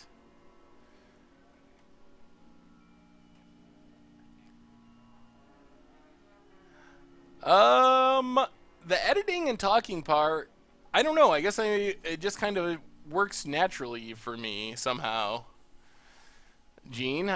So I don't know. I do the editing all myself, and I guess I am just conscious of it when I'm recording. I try to, I mean, I don't spend a lot of time thinking about it, but if nothing's going on, I try not to talk for no reason. So I don't know. It just kind of happens and flows. So Thoughtseize, Certain Visions, better than Thoughtseize. Only 7 converted mana cost multicolor mythics. You just described Commander as a format.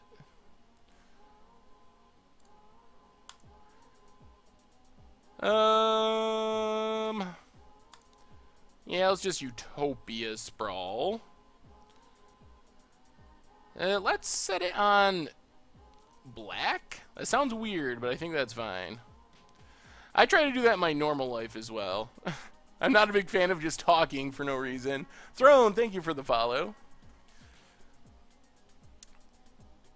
It's the most guaranteed way to come across as smart and intelligent, I think, is just not talk too much. That the number one way to look like an idiot is to just unnecessarily say things. That is rules that I live by personally. Black feels so bad nowadays. In Standard? In Modern, I'm assuming? Yeah.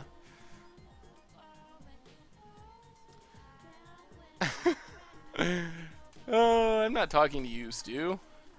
Is MTG Goldfish planning to hire more content people? I can never get enough content. It could happen in the future. Stu, for example. Alright. Windswept Teeth. Crack Windswept Teeth. Forest. Utopia Sprawl. Hopefully they do not have Ghost Quarter. That would be bad. Birds of Paradise. Pass the turn. Utopia Sprawl is really good ramp with Arbor Elf. Also adds Devotion. If you ever hire someone, make us vote before. That would be sweet. Bojangles, Bojangles, thank you for the follow. If you need content from the perspective of an arguably bad Commander player, I'm your person. Well, I appreciate the offer. I think we we already have several arguably bad Commander players making content, myself included.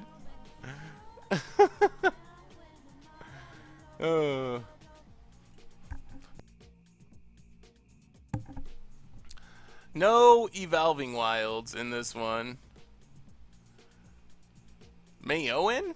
I'm not even sure what that is in reference to. I know it's something I said wrong, but I'm not sure what exactly it was. My cards are coming in the mail Thursday for Tutelage Sherbovog. I'm excited to lose some friends. That deck is a good way to do it. You are going to make people hate you. What's your opinion on Shadowmoor Eventide? Most people seem kind of down on it, but I like the flavor and lore. Wonder what you thought. Well, I'm not super knowledgeable on the flavor and lore of it. I like it well enough as a limited format. Oh, that's Mountain? All right. Evolving Wilds for a Mountain, I see. Well, let's lead on Oath of Nissa. Building a cube themed around modality, and I'm about to order some cards. Any suggestions? Who, that's a... Geez, not off the top of my head, unfortunately. I'm sure I could think about it and research it, but... not right this second.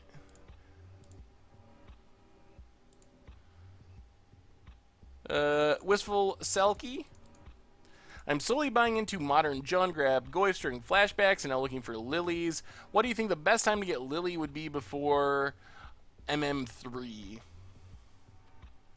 I don't know if it especially matters for a card like Lily.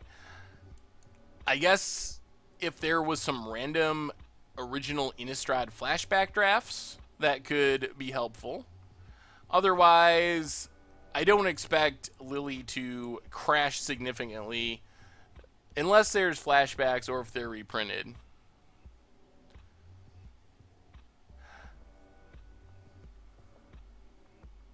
I would expect Lily to be a mythic in Modern Masters 3, and I would expect Modern Masters 3 to make its way out next year, most likely. That would be my guess, anyway. They're not showing any signs of slowing down on the set releases. If anything, we're getting more and more sets, so I would not be surprised to see it next year. We'll get the Stomping Ground here.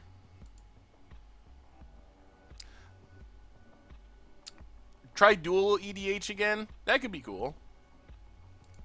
It was an interesting format. It felt a little bit like Vintage. Let's lead on Wistful Selkie. See if our opponent has more counters.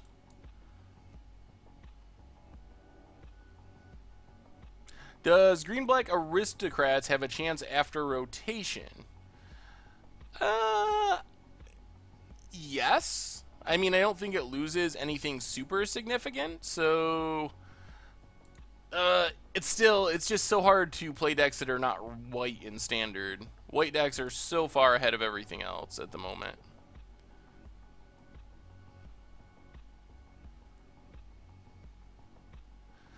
I think there will be Innistrad. Yes, there will be Innistrad flashbacks as part of the Year of Modern Flashbacks. It goes up, I believe, through the end of Return to Ravnica block. So they will be coming. I wouldn't expect a huge price decrease because it's only, well, Innistrad, it's only 2 sets. Yeah, I mean, I think you'll save a little bit of money if you wait for the flashbacks, but on a 100 ticket card, I don't know if it's how much of a savings you would need to make it worth it compared to just buying it now and having the deck. Atomic Tacos, you might save 10 ticks a copy or something like that, but I wouldn't expect Liliana to crash down to 50 ticks or something just because it was reprinted. 4, 5, 6, 7, 8, 9, 10, 11, 12, 13. Yeah, let's just chump with Witness. Husk will rotate this fall. But I think you could build the deck without Husk. I think there are ways to build it Husk-free. You gonna kill our Arbor Elf, or you gonna let us have all this mana? Yeah, so I mean, I expect a decrease. Yeah, they're gonna kill Arbor Elf with their Bolt. Well, let's play Forest. And let's lead on our Baloth.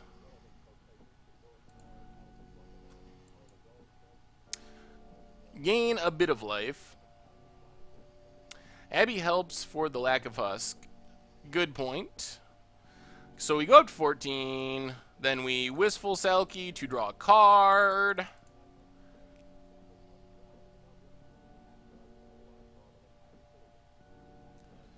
Opponent remands it. Arbor Elf. And get in with Wistful Selkie. Put our opponent down to 6.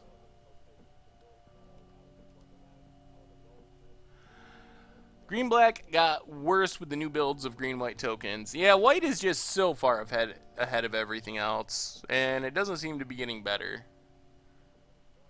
My LGS is reopening after a month of moving to a new location this Friday. What should I play at the standard F&M? Mono Green Aurora. I enjoy playing that deck. Will you win your F&M? Maybe, maybe not. It's definitely not a tier 1 deck, but it's pretty sweet to play. So it's my birthday on Friday, and a friend of mine was going to get me a playset of Thopter and Sword combo. What should I build into with the combo? Probably the easiest way is to build like a Jeskai or Grixis control deck. On the other hand, a more fun way would be to... Wolf Run probably means we win. A more fun way would be to build an infinite combo deck with Time Sieve.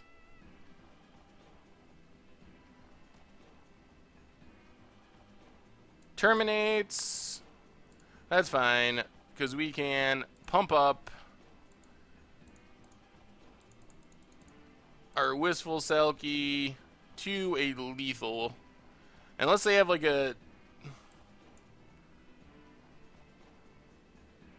Oh, Vapor Snake too! Alright. Jeez.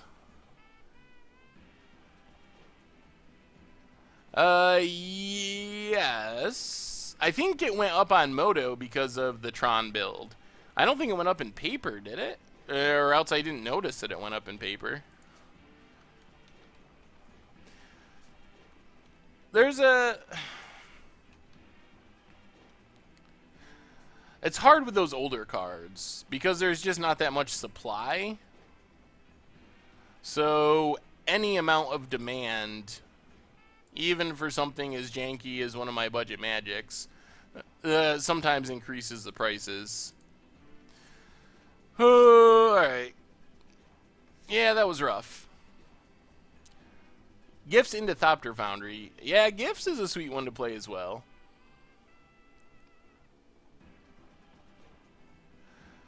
Well, it'll go back down. They almost always go back down. Alright, let's try this. Our curve is low. Look at this hand. That's a low curve if I've ever seen one. Where can I find Mono Green Aurora list? It is on... I mean, this is assuming, of course, that you are looking for like a budget deck to have fun with. If you want to... If your goal is to be as spiky as possible and win, I would play green-white tokens or Human Company or something. But if you just want to have a good time and not spend a lot of money, it's a fun deck. Well, Oath of Nissa, we need to hit our land drop here.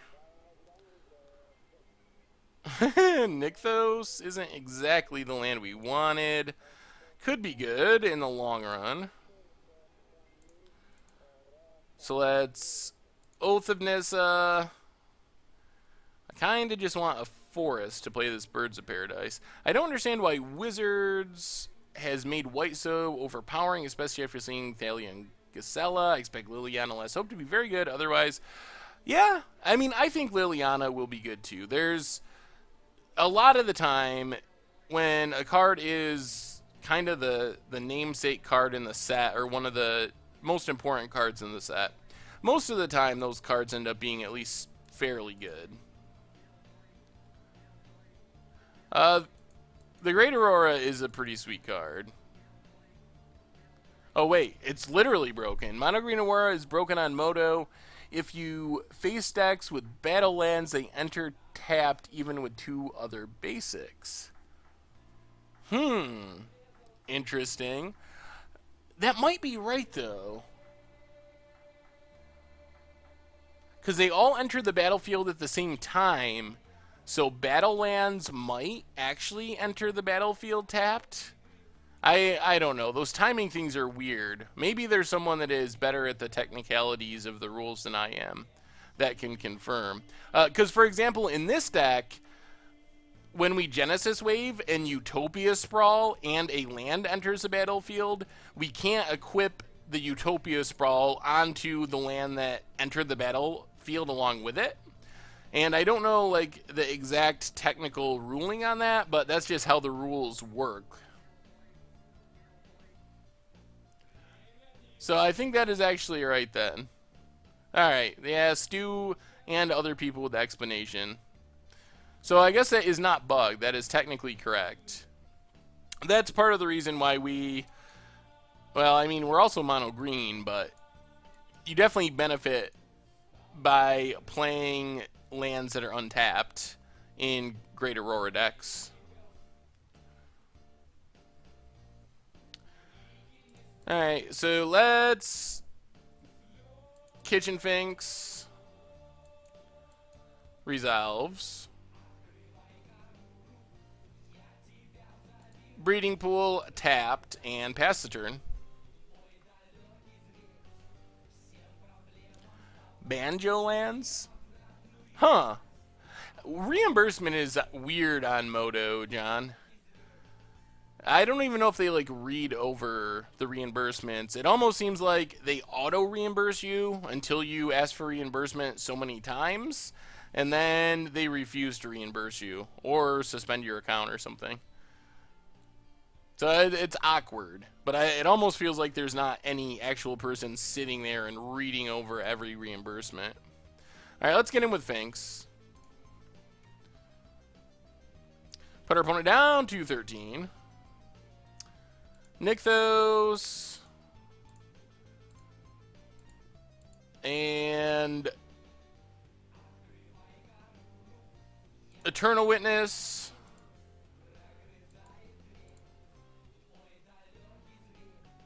Get back Oath of Nissa. Oath of Nissa. Alright, let's get something good off this Oath of Nissa.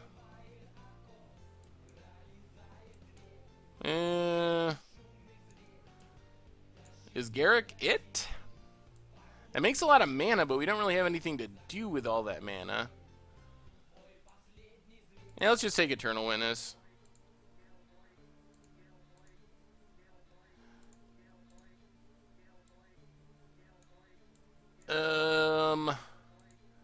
And then follow it up with another Finks. Is this one going to get leaked? No leak.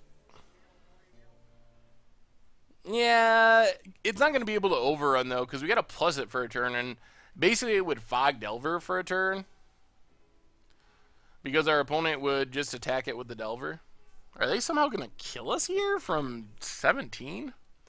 Blood Crypt, tapped.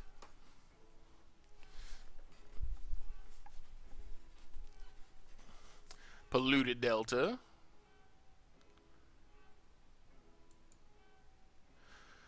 Cracks Polluted Delta.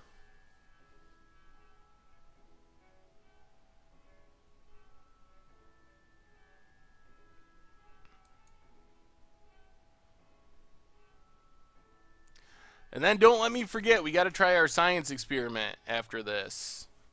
Add some cards to this deck and see what happens. Opponent gets in 4-3. R. Austin, thank you for the follow. Tassiger down. Forest, well, let's...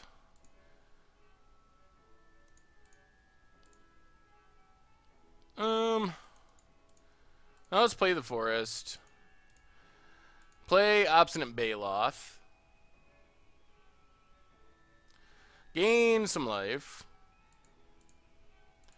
Then Nykthos. Eternal Witness. Get back our Oath of Nissa.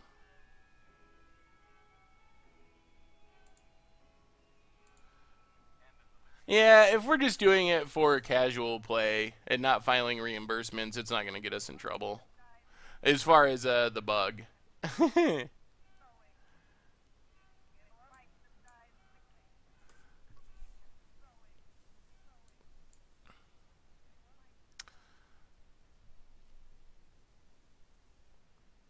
Well, let's take Scavenging Ooze.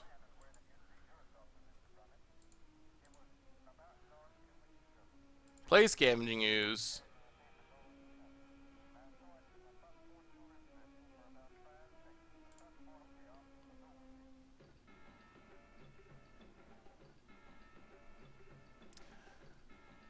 Do some attacking. Opponent's going to bolt the Ooze. Alright. Get in there.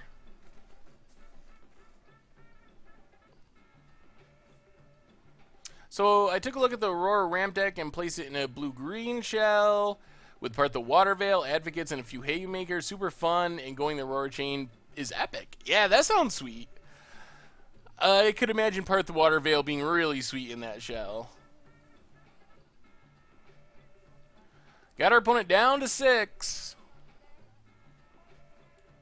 Yeah, we're not really in danger of dying to a Rage. I think we just keep attacking.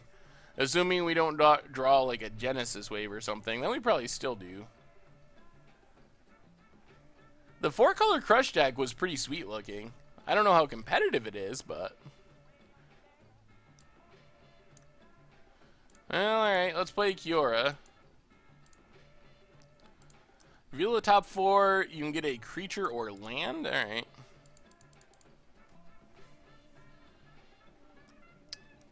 So I guess we -2. Wistful Selkie and Kessig Wolfrun.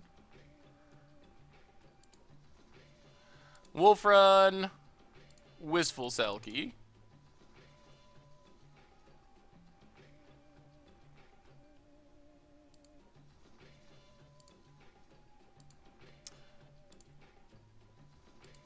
Alright, we might as well dump this mana into something,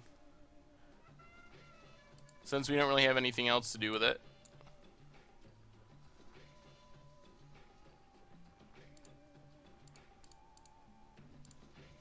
Do some attacking.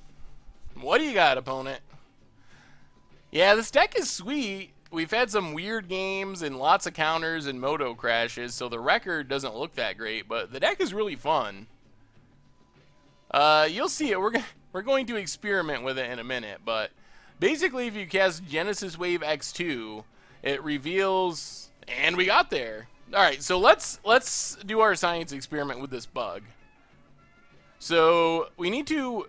You'll see the bug here. So we finished the league 2-3, with one of the losses being due to a moto crash, and another being due to an infinite number of combo or counter spells. So we need more cards. Let's see. We're gonna need ways to tutor for our Genesis Wave to cast a X2.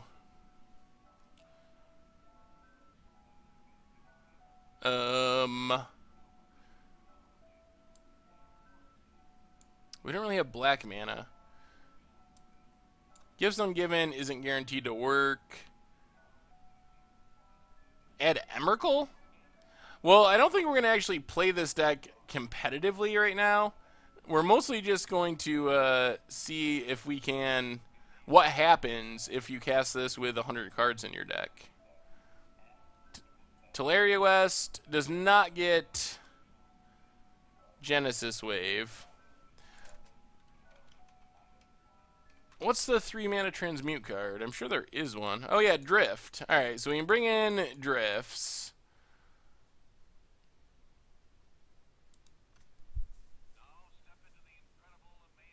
We have Eternal Witness. I guess we can bring in just like Serum Visions and card filtering like that.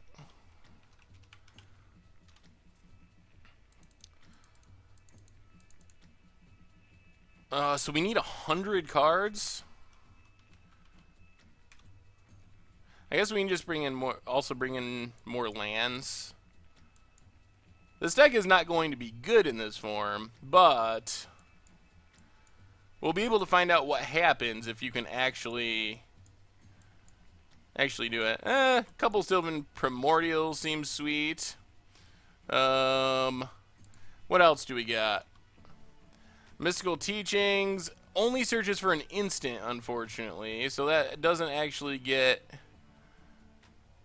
a Genesis Wave. Yeah, we're just tossing some cards in it to see what happens, essentially. If you have any suggestions of what we throw in, let me know. Voyaging Satyr works. Only 58 of those from drafting Theros. So Voyaging Satyr. Do I have Tefreeze? I have 4 Tefreeze. Alright, well, we'll do that. Why not? Mystical Teachings. How many lands do we have? 29 lands in a 95 card deck.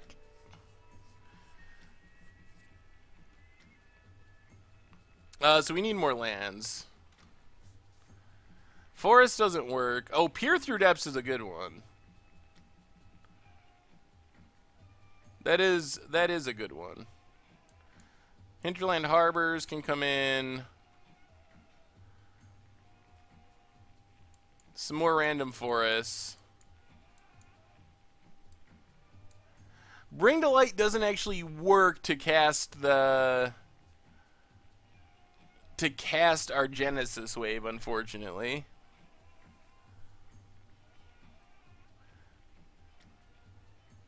Alright, this is fine. Does someone want to challenge me? If you're on Moto and you want to challenge me, I will test this out and see what happens when we Genesis Wave with everything. Yeah, I guess I can bring in a couple more islands. Maybe a snow-covered island, just because.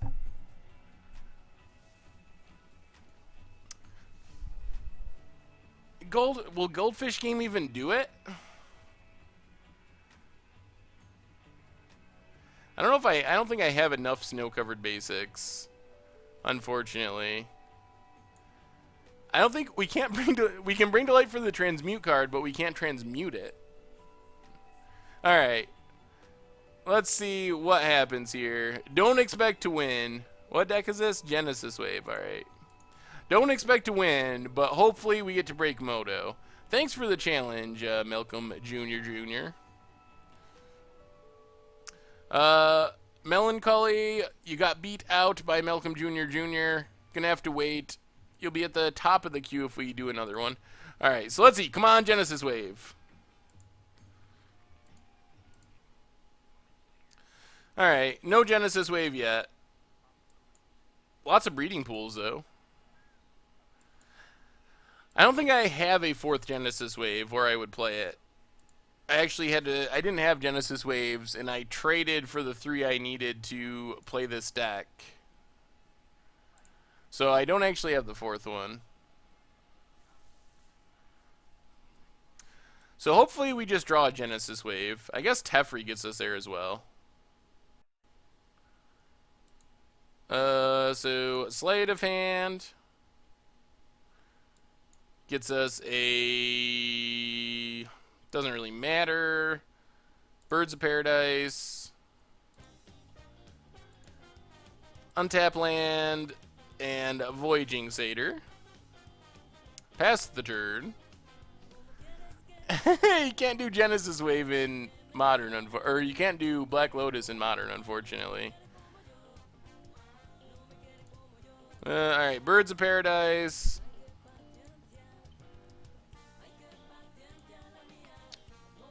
Forest, go.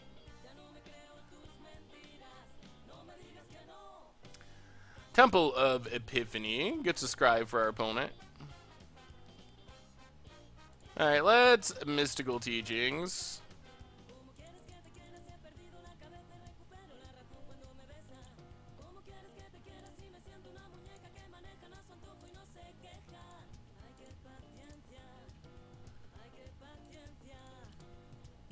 I don't think we have many options.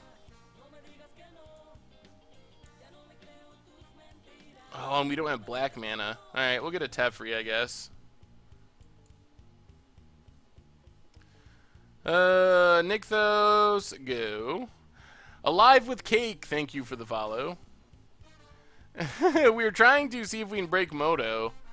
There's a bug with Genesis Wave where it makes you cast, what, 98 cards or 99 cards?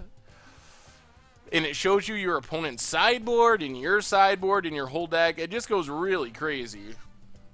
So we're trying to find a Genesis Wave. It's if you cast it X2. So we're trying to see what happens if you actually cast all the cards off of it. Serum Visions.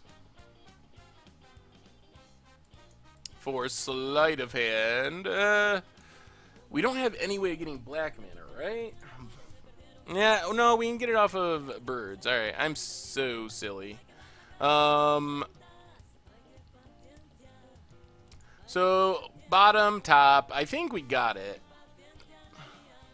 No, we don't. Oh my goodness.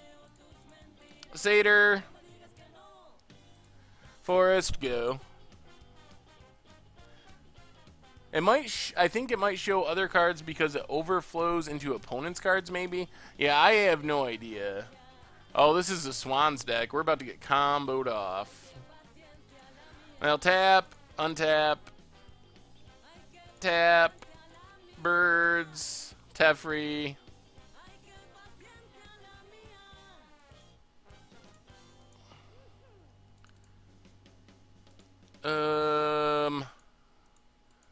I guess we can Nykthos. Does that even help, though? Sorta. Alright, Mystical Teachings. For Drift of Phantasms. Tap. Oh, do we get it? Alright, Transmute Drift. I think we got there. Genesis Wave. Untap. Tap. Untap. Tap. Alright, so let's see what happens. Genesis Wave X2. Here it comes for science. So, we cast Genesis Wave X2. It wants us to cast 98 cards. So there it shows.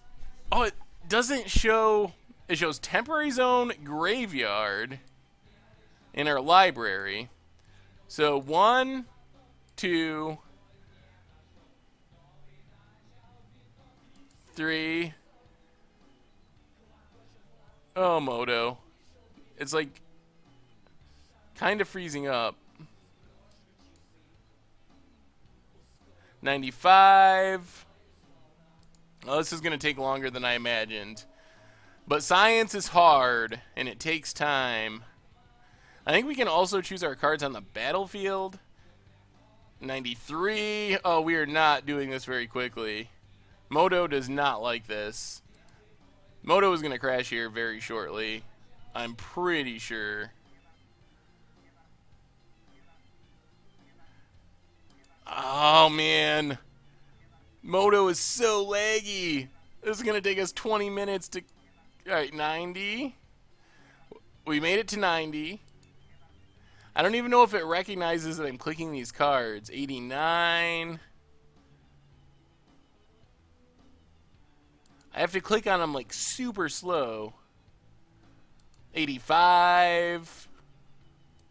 Yeah, Moto's brain, it doesn't take much to break Moto's brain.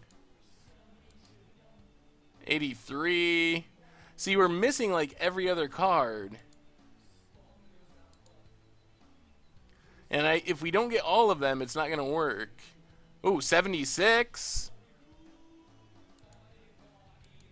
Let's jump over here to the wooded foothills. Alright, let's see if it catches up with this. Oh, back up to 78? Moto! You're not making this easy.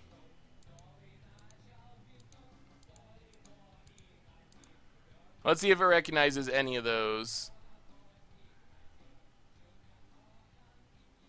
It recognized a few.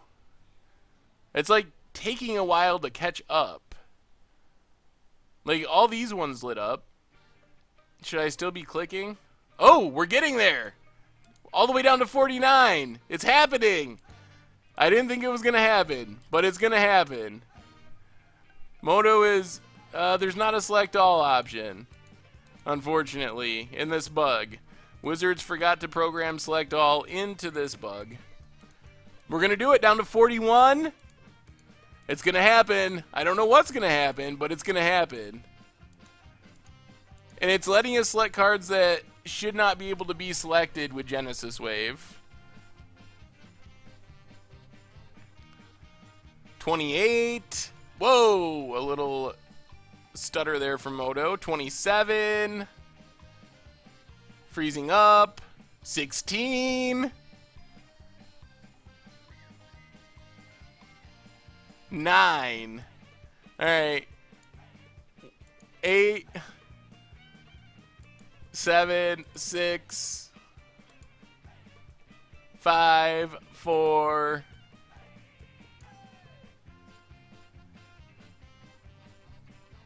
I'm kind of expecting a crash too. Uh-oh. Alright, down to 5. I can't see the other cards. Let me move it, Moto. 1, 4. I think this might be it. I think we might have got there. It's down to 4. I don't know why it only happens on 2. 3 cards, it says. Choose 0 cards. All right. What happens when we click OK? Nothing?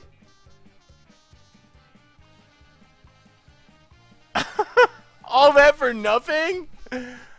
How disappointing. Nothing happened after all that. Oh, Moto. If you're going to make a bug, at least let it do something cool. That was a lot of work for nothing. Now, I'm even more mad now than about the bug.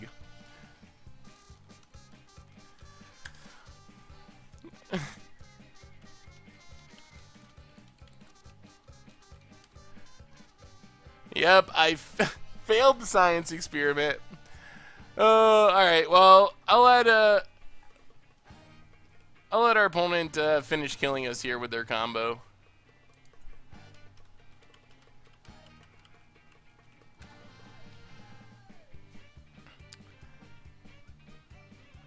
Yeah, that was disappointing.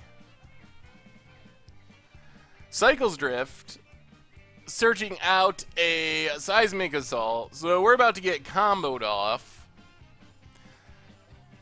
That was the worst science experiment ever. So bad. And our opponent, they're gonna combo us off next turn. Scoops it up. Well, that was a bust. Not very good. Oh, man. Thanks for helping me out, Malcolm. Definitely appreciate the help with the science experiment. Even though it didn't actually work out the way we were hoping.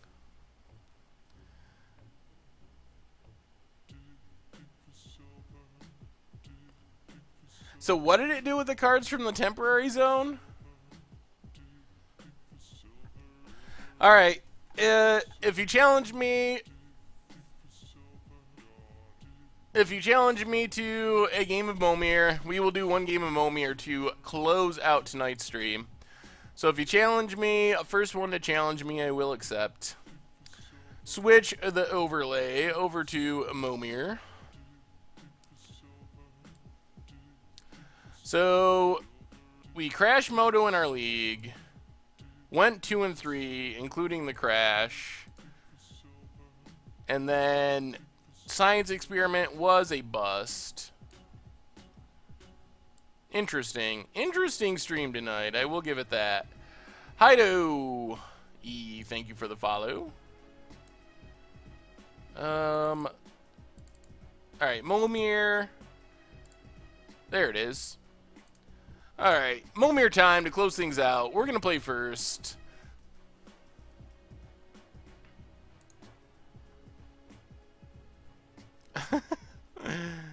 So don't forget, if you want to see replays of our science experiment, sub to the MTG Goldfish Replay YouTube channel. And still got playmats if you're interested in a super goldfishy playmat to support the stream, support the site. As far as content, this is a Playing Pauper week, so we got a Playing Pauper coming out tonight. And then tomorrow we have Against the Odds, of course. Another stream on Thursday, Legacy Pox. Oh, Dream Thrush. I really like this card. I like these random creatures that can kind of Blood Moon one of your opponent's lands. Momir is its own unique Magic Online format. Methathran Zombie. 1/1 Regenerator.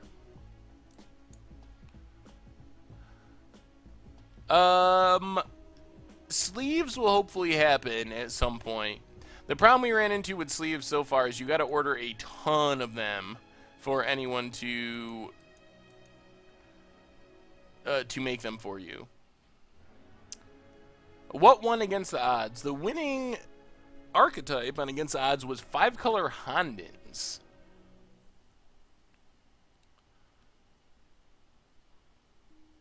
So we were playing a crazy 5-color Honden deck for Against the Odds.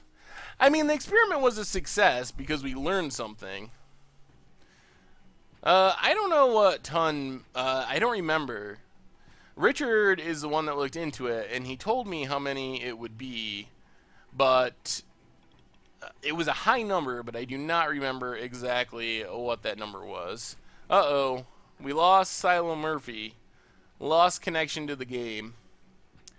Oh, that's right. We do have the Annihilator 6 t-shirts too, so if you want one of those featuring a flying spaghetti monster, no worries. Sometimes Moto needs to be restarted.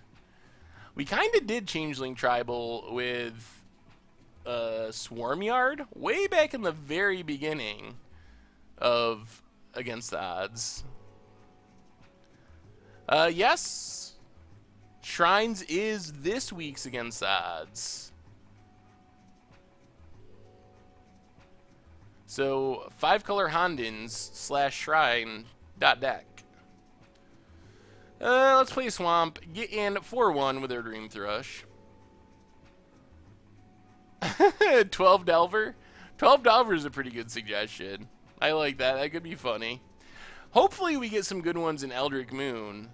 So far, oh, awesome, Kevin Smith. Thank you for supporting the site. Hopefully we get some good Against Odds cards in Eldritch Moon. Most sets have some, but... Has anyone played with Fists of Suns before? There was a real deck with that for about 2 weeks. Was it... Who was it? It was some Moto player. That was a little while ago now. That was casting 12er is that is very good. That is what it would be called. It was a Moto player that did it. Was casting Emrakul, Fists of Suns, made it spike for a couple weeks, and then everyone realized it was bad. Oh, Volcano Helion. When it enters the battlefield, deal an amount of damage of your choice to you and target creature. Damage can't be prevented.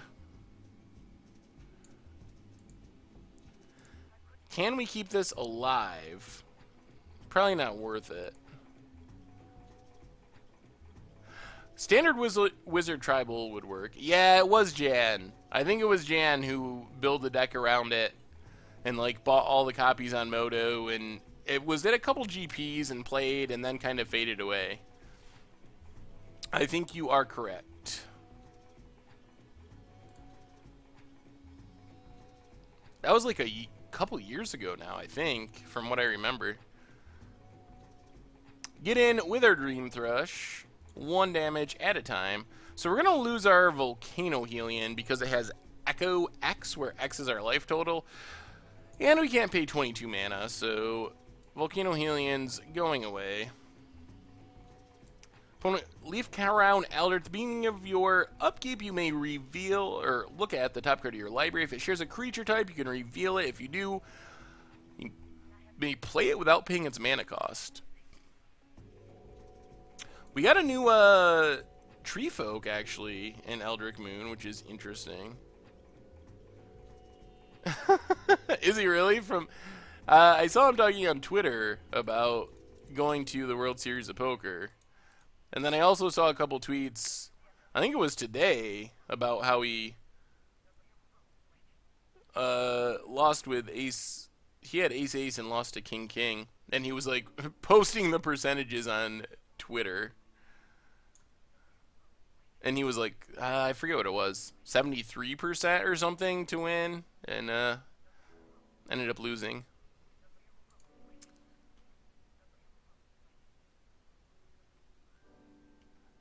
Yeah, that seems possible, or even likely that he's doing it from the World Series of Poker. Our opponent is not going to reveal any Tree Folks. 80-20?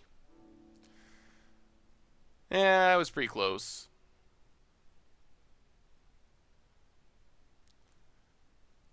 Ouch. Oh, man. Who flops a Royal Flush? That's... I've never even seen a Royal Flush in real life. Oh, my God. Chromaticore? Oh... I don't know if Chromaticore is beatable. Flying First Strike, Vigilance, Trample, Lifelink. I mean, it's beatable, but not easily beatable. That's true. What's an enchantment that makes all creatures into a certain creature type? That would be sweet. You could, like, flip an Emrakul off your Leaf Crown Elder. Whenever you're dealt damage, put that many 1/1 weight. Woo! Darren is actually really good.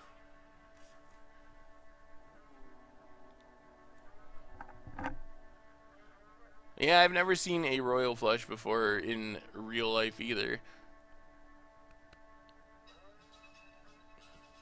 They really need to bring video poker back to New York. Really sad that you can't play real poker online from New York anymore. I used to like playing poker. I am having a casino built not that far from me, though. So I guess I can probably play poker there starting next year. I do like poker. Let's see. 7-drop. Let's see what we hit. Conspiracy, that's what I was thinking of. And Thraxamundar. Haste, whenever it attacks defending player sacks a creature. Whenever a player sacks a creature, you get a +1/+1 counter. Yeah, well, I guess we can slam in there with our Thraxamundar. They sack here, and then we trade with Chromanicor, probably. I live up in, like, the Finger Lakes region in the middle of nowhere, kind of close to Ithaca-ish.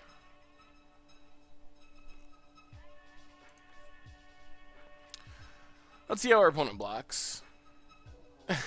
I will cast our Minotaur Emrakul for 3. I saw someone was actually playing Minotaurs in Legacy at one of the GPs recently. I'm sure some of you probably saw that as well.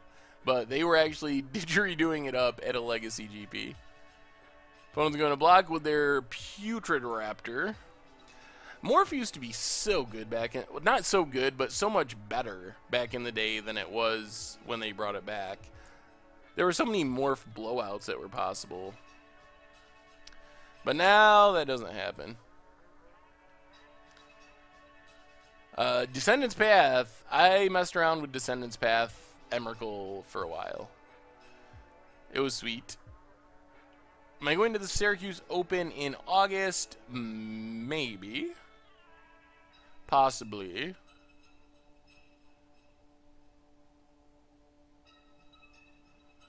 I guess I probably should, since it isn't that far away. What format is Syracuse? Standard? Vine Kami. Menace, Soul Shift 6.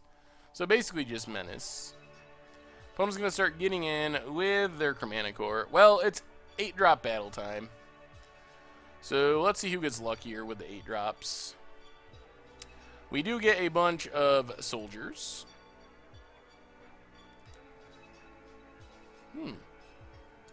Interesting soldier tokens. Mountain and... Ooh, Bloodfire Colossus. That's a way to deal with our opponent's stuff. Also our stuff, unfortunately. Momir against the odds, 1-drop only. Oh, no. That would be so hard.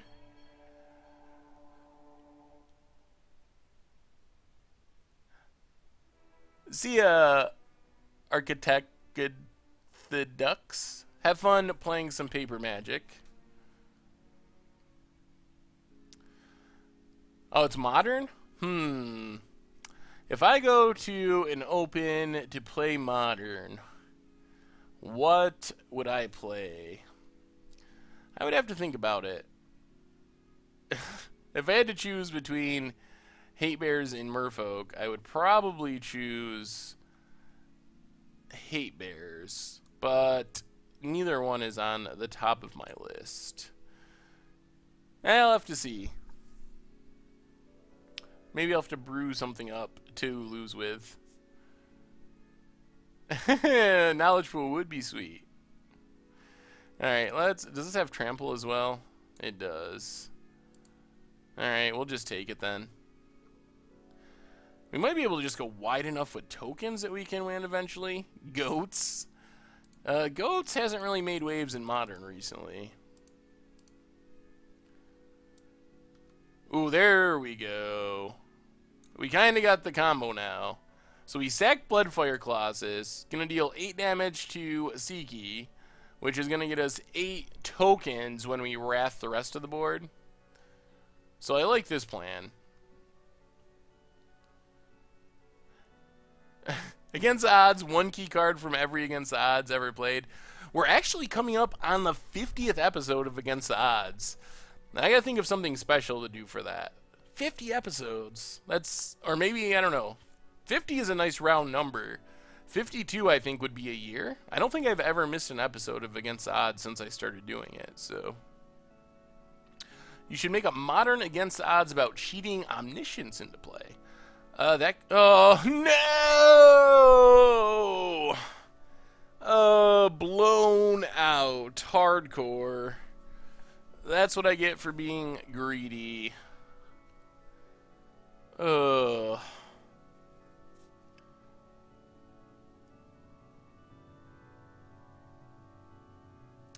Yeah, now it doesn't matter because I got Avacyn. Yep, I guess I should have just blood fired earlier. We still get a shot. I mean, we get to make an 8-drop here. We could hit a bounce 8-drop. Bounce 8-drop would be good. And we're not even just dead next turn, technically. Arcades. Not exactly what we were looking for.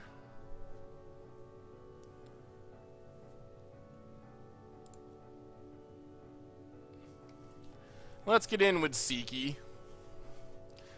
Turn it into tokens.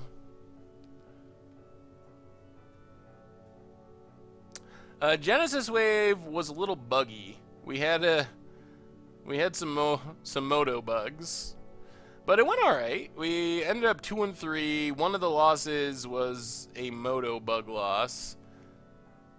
Wow. Or did our opponent not block? I guess they didn't want to give us the tokens. All right.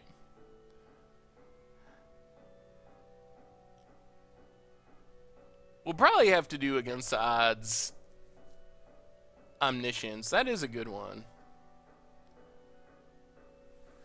Against the Odds Elder Dragons.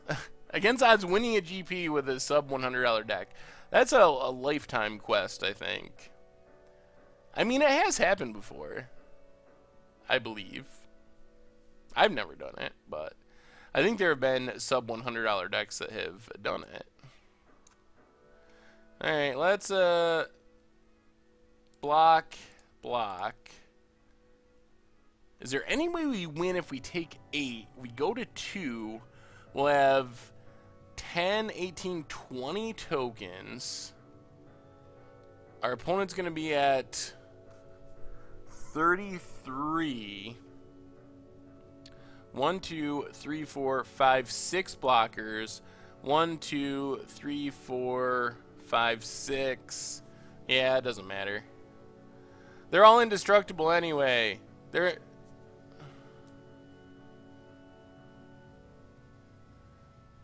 Everything is indestructible, so we can't block our way through it. We gotta hit like a bounce spell or something.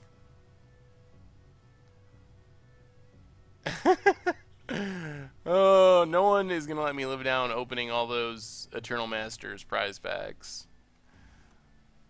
Our opponent gets a Seiki. Alright, this is it. This is the 8-drop that we need to be good. We lose our Elder Dragon. 1,000 cards in 100 different combos. Just like every combo ever. Avacyn is destructible. Flying, Vigilance, indestructible. Other permanents you control have indestructible. At the beginning of your end step, if it's untapped, you gain 3. Otherwise, each opponent loses 3. Well, technically, that's a redraw. We stay alive. Avacyn says indestructible right on it. It has 3 keywords. Flying, then Vigilance, then indestructible. So I believe she is. Typo. They didn't actually mean it. So we go up to 13. We got a blocker for Chromanticore. But we're still taking a beating from Avacyn. Opponent is going to make an 8-drop. What do they have?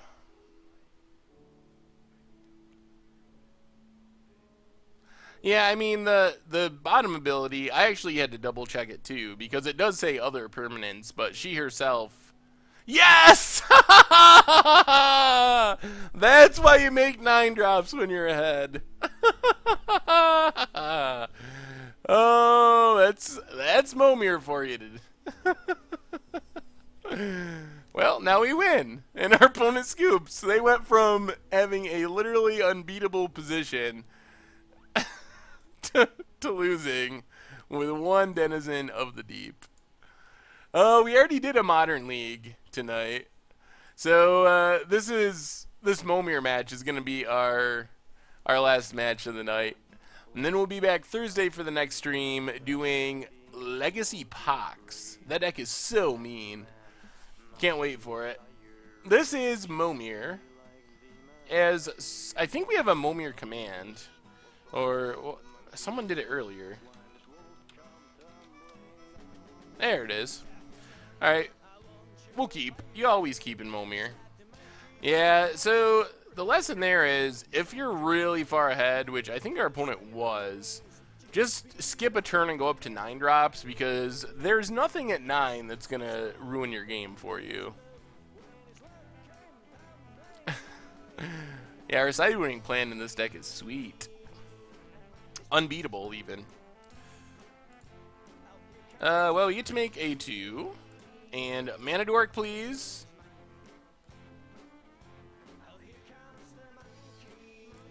Venom Sliver. I guess for 2 drops, having Death Touch is not bad. We did... Oh, I guess Tibalt did win, because we did a Tibalt Burning Vengeance deck that was actually way better than it deserved to be. Gem Palm Incinerator for our opponent. Used to be Legacy playable, back when Goblins was an actual deck in Legacy. Not really anymore, so much. Molda 1? Oh my, I thought about doing like Molda 4, but Molda 1, that's very ambitious. You gotta play Vintage Dredge and just hope that you find Bizarre Baghdad. Do you think you'll do a meld against the odds deck? I would not be surprised. It seems like the kind of mechanic that would work. So, whoa! Oh, that is a big flyer for turn 4. We are probably gonna lose to Rakdos. That is a super fast clock. Build Elves with Abs and Coco combo in sideboard for Syracuse. Oh, that sounds sweet. Indebted Samurai. Whenever a samurai dies, you can put a +1/+1 counter on it. So we're getting these weird tribal effects that aren't especially helpful unless we just randomly get more samurais or slivers. While our opponent just got Rakdos, which is so big. And, well, it happened. The odds of getting something that cares about waste are, I don't even know, way less than 1%. But our opponent managed to pull it off. A really sweet but bad against the odds would be Warp World with Eternal Witness and Woodland Bellower to get Witness, and Lotus Cobra and Priest of Urbres to get the Warp World back and cast it over and over in 1 turn. Wow. Yeah, that would be sweet. That's kind of like the Aurora deck a little bit. But probably even more loopy.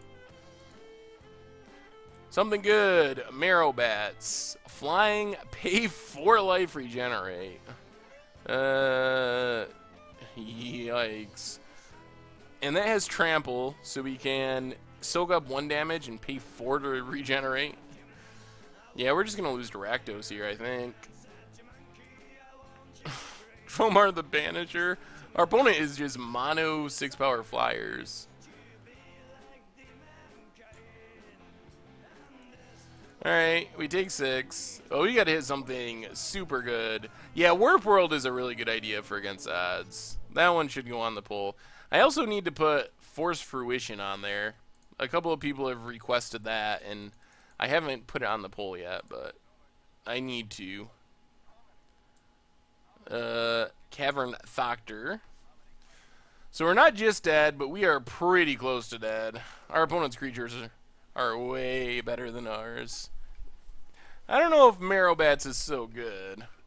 4 life is a lot. You gotta be blocking something pretty big to make it worth 4 life.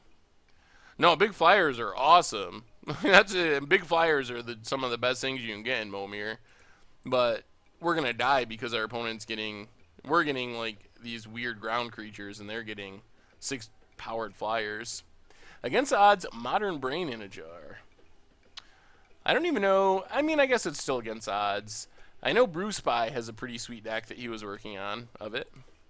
I don't know if there's a 7-drop that saves us here, actually. I can't think of one. Definitely not Phyrexian Colossus. Alright. Flyers, flyers, flyers. Yeah, I actually played against someone playing it recently. It looked pretty sweet. You get the Brain on 2 and like Fuse Beck Call, and you get basically a Lingering Souls that draws you 4 cards. And then they have like Breaking Entering and a bunch of interesting stuff. The only thing I didn't like is the build seems super dependent on Brain in a Jar, which I guess is, yeah, I guess Phage, or not Phage, Platinum Angel would have saved me. Resolution Archangel, yeah. So I guess there's things that would have bought me time. Boom Bust, yep, that's another good one. Any of the split cards. There's also really confusing and complicated ways to use it to cast like Restore Balance or Living End, but I think it's more work than it's really worth. It involves like sacking the Brain in the Jar. Gnawing Zombie. Sack a creature, target player loses a life, and you gain a life. That could be relevant in the very end of the game. For a special 50th episode ATO, I think it would be cool to recap some decks and maybe pick one that could be improved with some new ideas or cards. That would be sweet. I was wondering about some sort of like clip show, like highlight episode thing for episode 50, like The Simpsons. But then I always hated the clip show episodes of The Simpsons. And wish that it was just a new episode. So that's why I haven't actually pursued that idea. Triskaidekaphobia. There are not enough ducks in Magic. Mountain. We're getting some sweet creature types in Eldritch Moon. That's one of, I mean, Eldrazi Angel. Weird, like, Eldrazi Hippogriffs. Really cool. Yeah, I could do 50th episode, just all the things I've said wrong over the first 50 episodes. Just a 20-minute montage of me butchering words and Magic names. Eldrazi Fish. We need an Eldrazi. There's got to be an Eldrazi Duck for that joke. The would you rather fight joke that they always ask. So I really hope there's an Eldrazi Duck just for that. Or 100 duck-sized Eldrazi. Either one. Aspiring Aeronaut. More evasiveness for our opponent.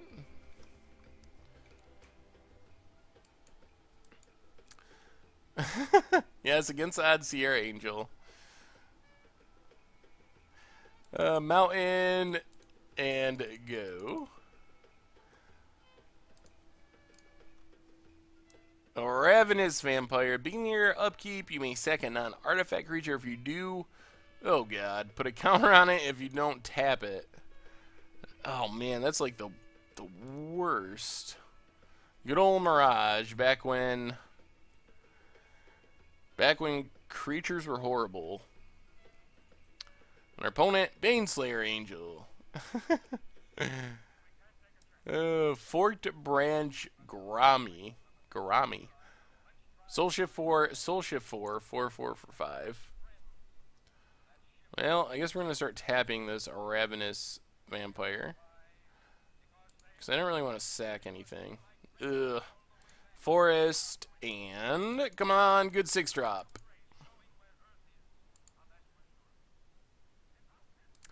Pigeon Island. Oh, no Merfolk. So no extra turn.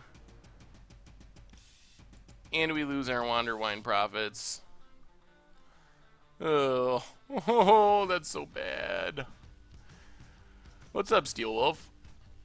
Welcome to the end of the stream.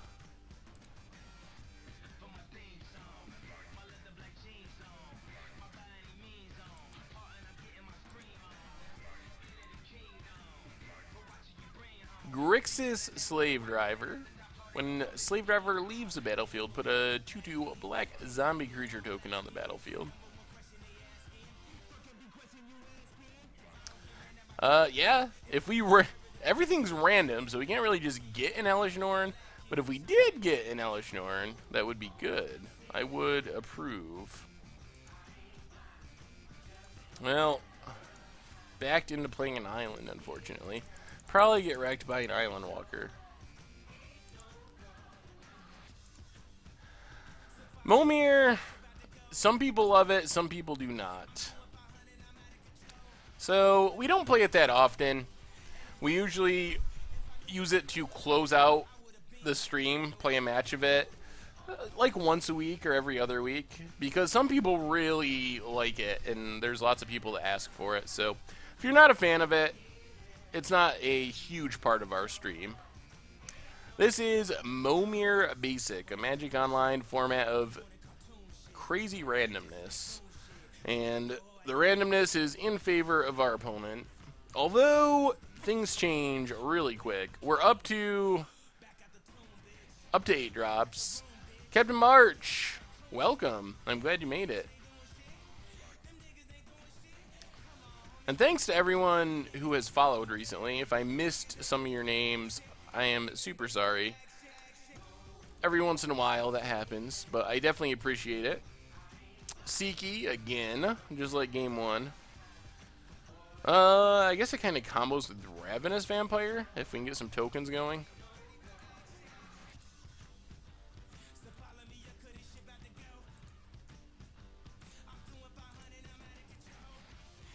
We are getting really... Diabolic Machine? Ravenous Vampire. Our opponent is getting at least slightly more modern creatures, and they're way better. Opponent's going to keep getting in with the Flyers. What's the most expensive deck possible in Vintage? They are all really expensive. We did the 100-card Genesis Wave Science. It was a bust. We actually did it. You must have missed it, Prosh. But we did it, and we actually selected all 100 cards. It took forever, and then nothing happened. It just, the game went on. Ugh! Again with the Elder Dragons. Jeez. I tried against the Odd Shadowborn Apostle once. I was going to do like a 250 card deck, and it was really hard to get that many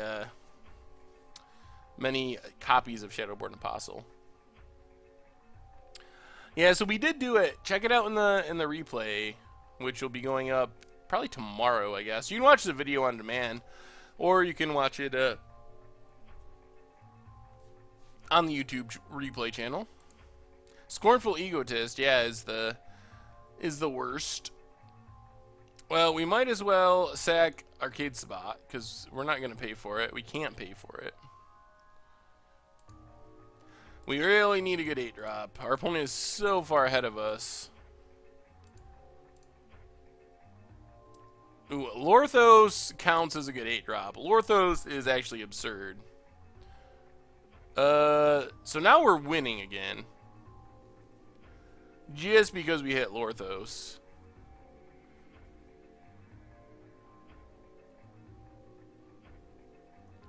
Opponent's gonna go attacking. We...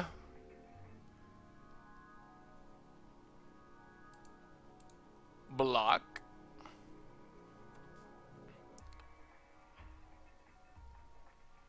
And... opponent's going 9-drop. Interesting. I don't know if they're that far ahead anymore because of Lorthos. But they get a Maotian of Life's Web. Just an 8/8 since it wasn't played from hand.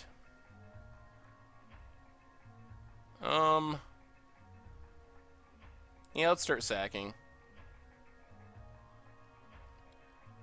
When Lorthos attacks, pay 8, tap 8 target permanents. Yeah, alright. Yeah, so we pretty much just win from Lorthos.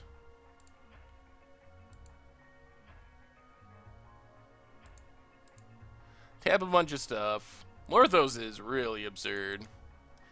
We never played Bomberman. We played the Oops All Spells deck. That was that was something. Shadowborn Apostle Battle of Wits. That's pretty spicy. And wow, we won right there. 8, 16, 79, 20, 22, 32, 4. That did it. Jeez, all right. I wasn't even paying attention. I was paying attention to the chat. Well, everyone, good game, Fearless Joe. Thank you for the match, and thanks to everyone for hanging out. Thanks for oh, I don't remember who it was that helped me with the test, our scientific experiment of Genesis Wave X2, for sitting through that. Anyway, that's our stream for tonight. We finished 2 and 3 with Genesis Wave, but we broke Moto a little bit. We did a cool science experiment. Got to play some Momir, so playing Pauper coming out tonight, Against Odds coming out tomorrow night, and then we'll be back on Thursday, 6 Eastern, with another stream. If you're looking for Oops All Spells or any other old streams, the MTG Goldfish Replay YouTube channel has you covered. And one last time, we still got playmats if you're looking for them. Anyway, thanks everyone for hanging out. It was a blast. Julian, if you go to the replay link that I just sent, that will take you, that YouTube channel, it should be right on there so you can find it.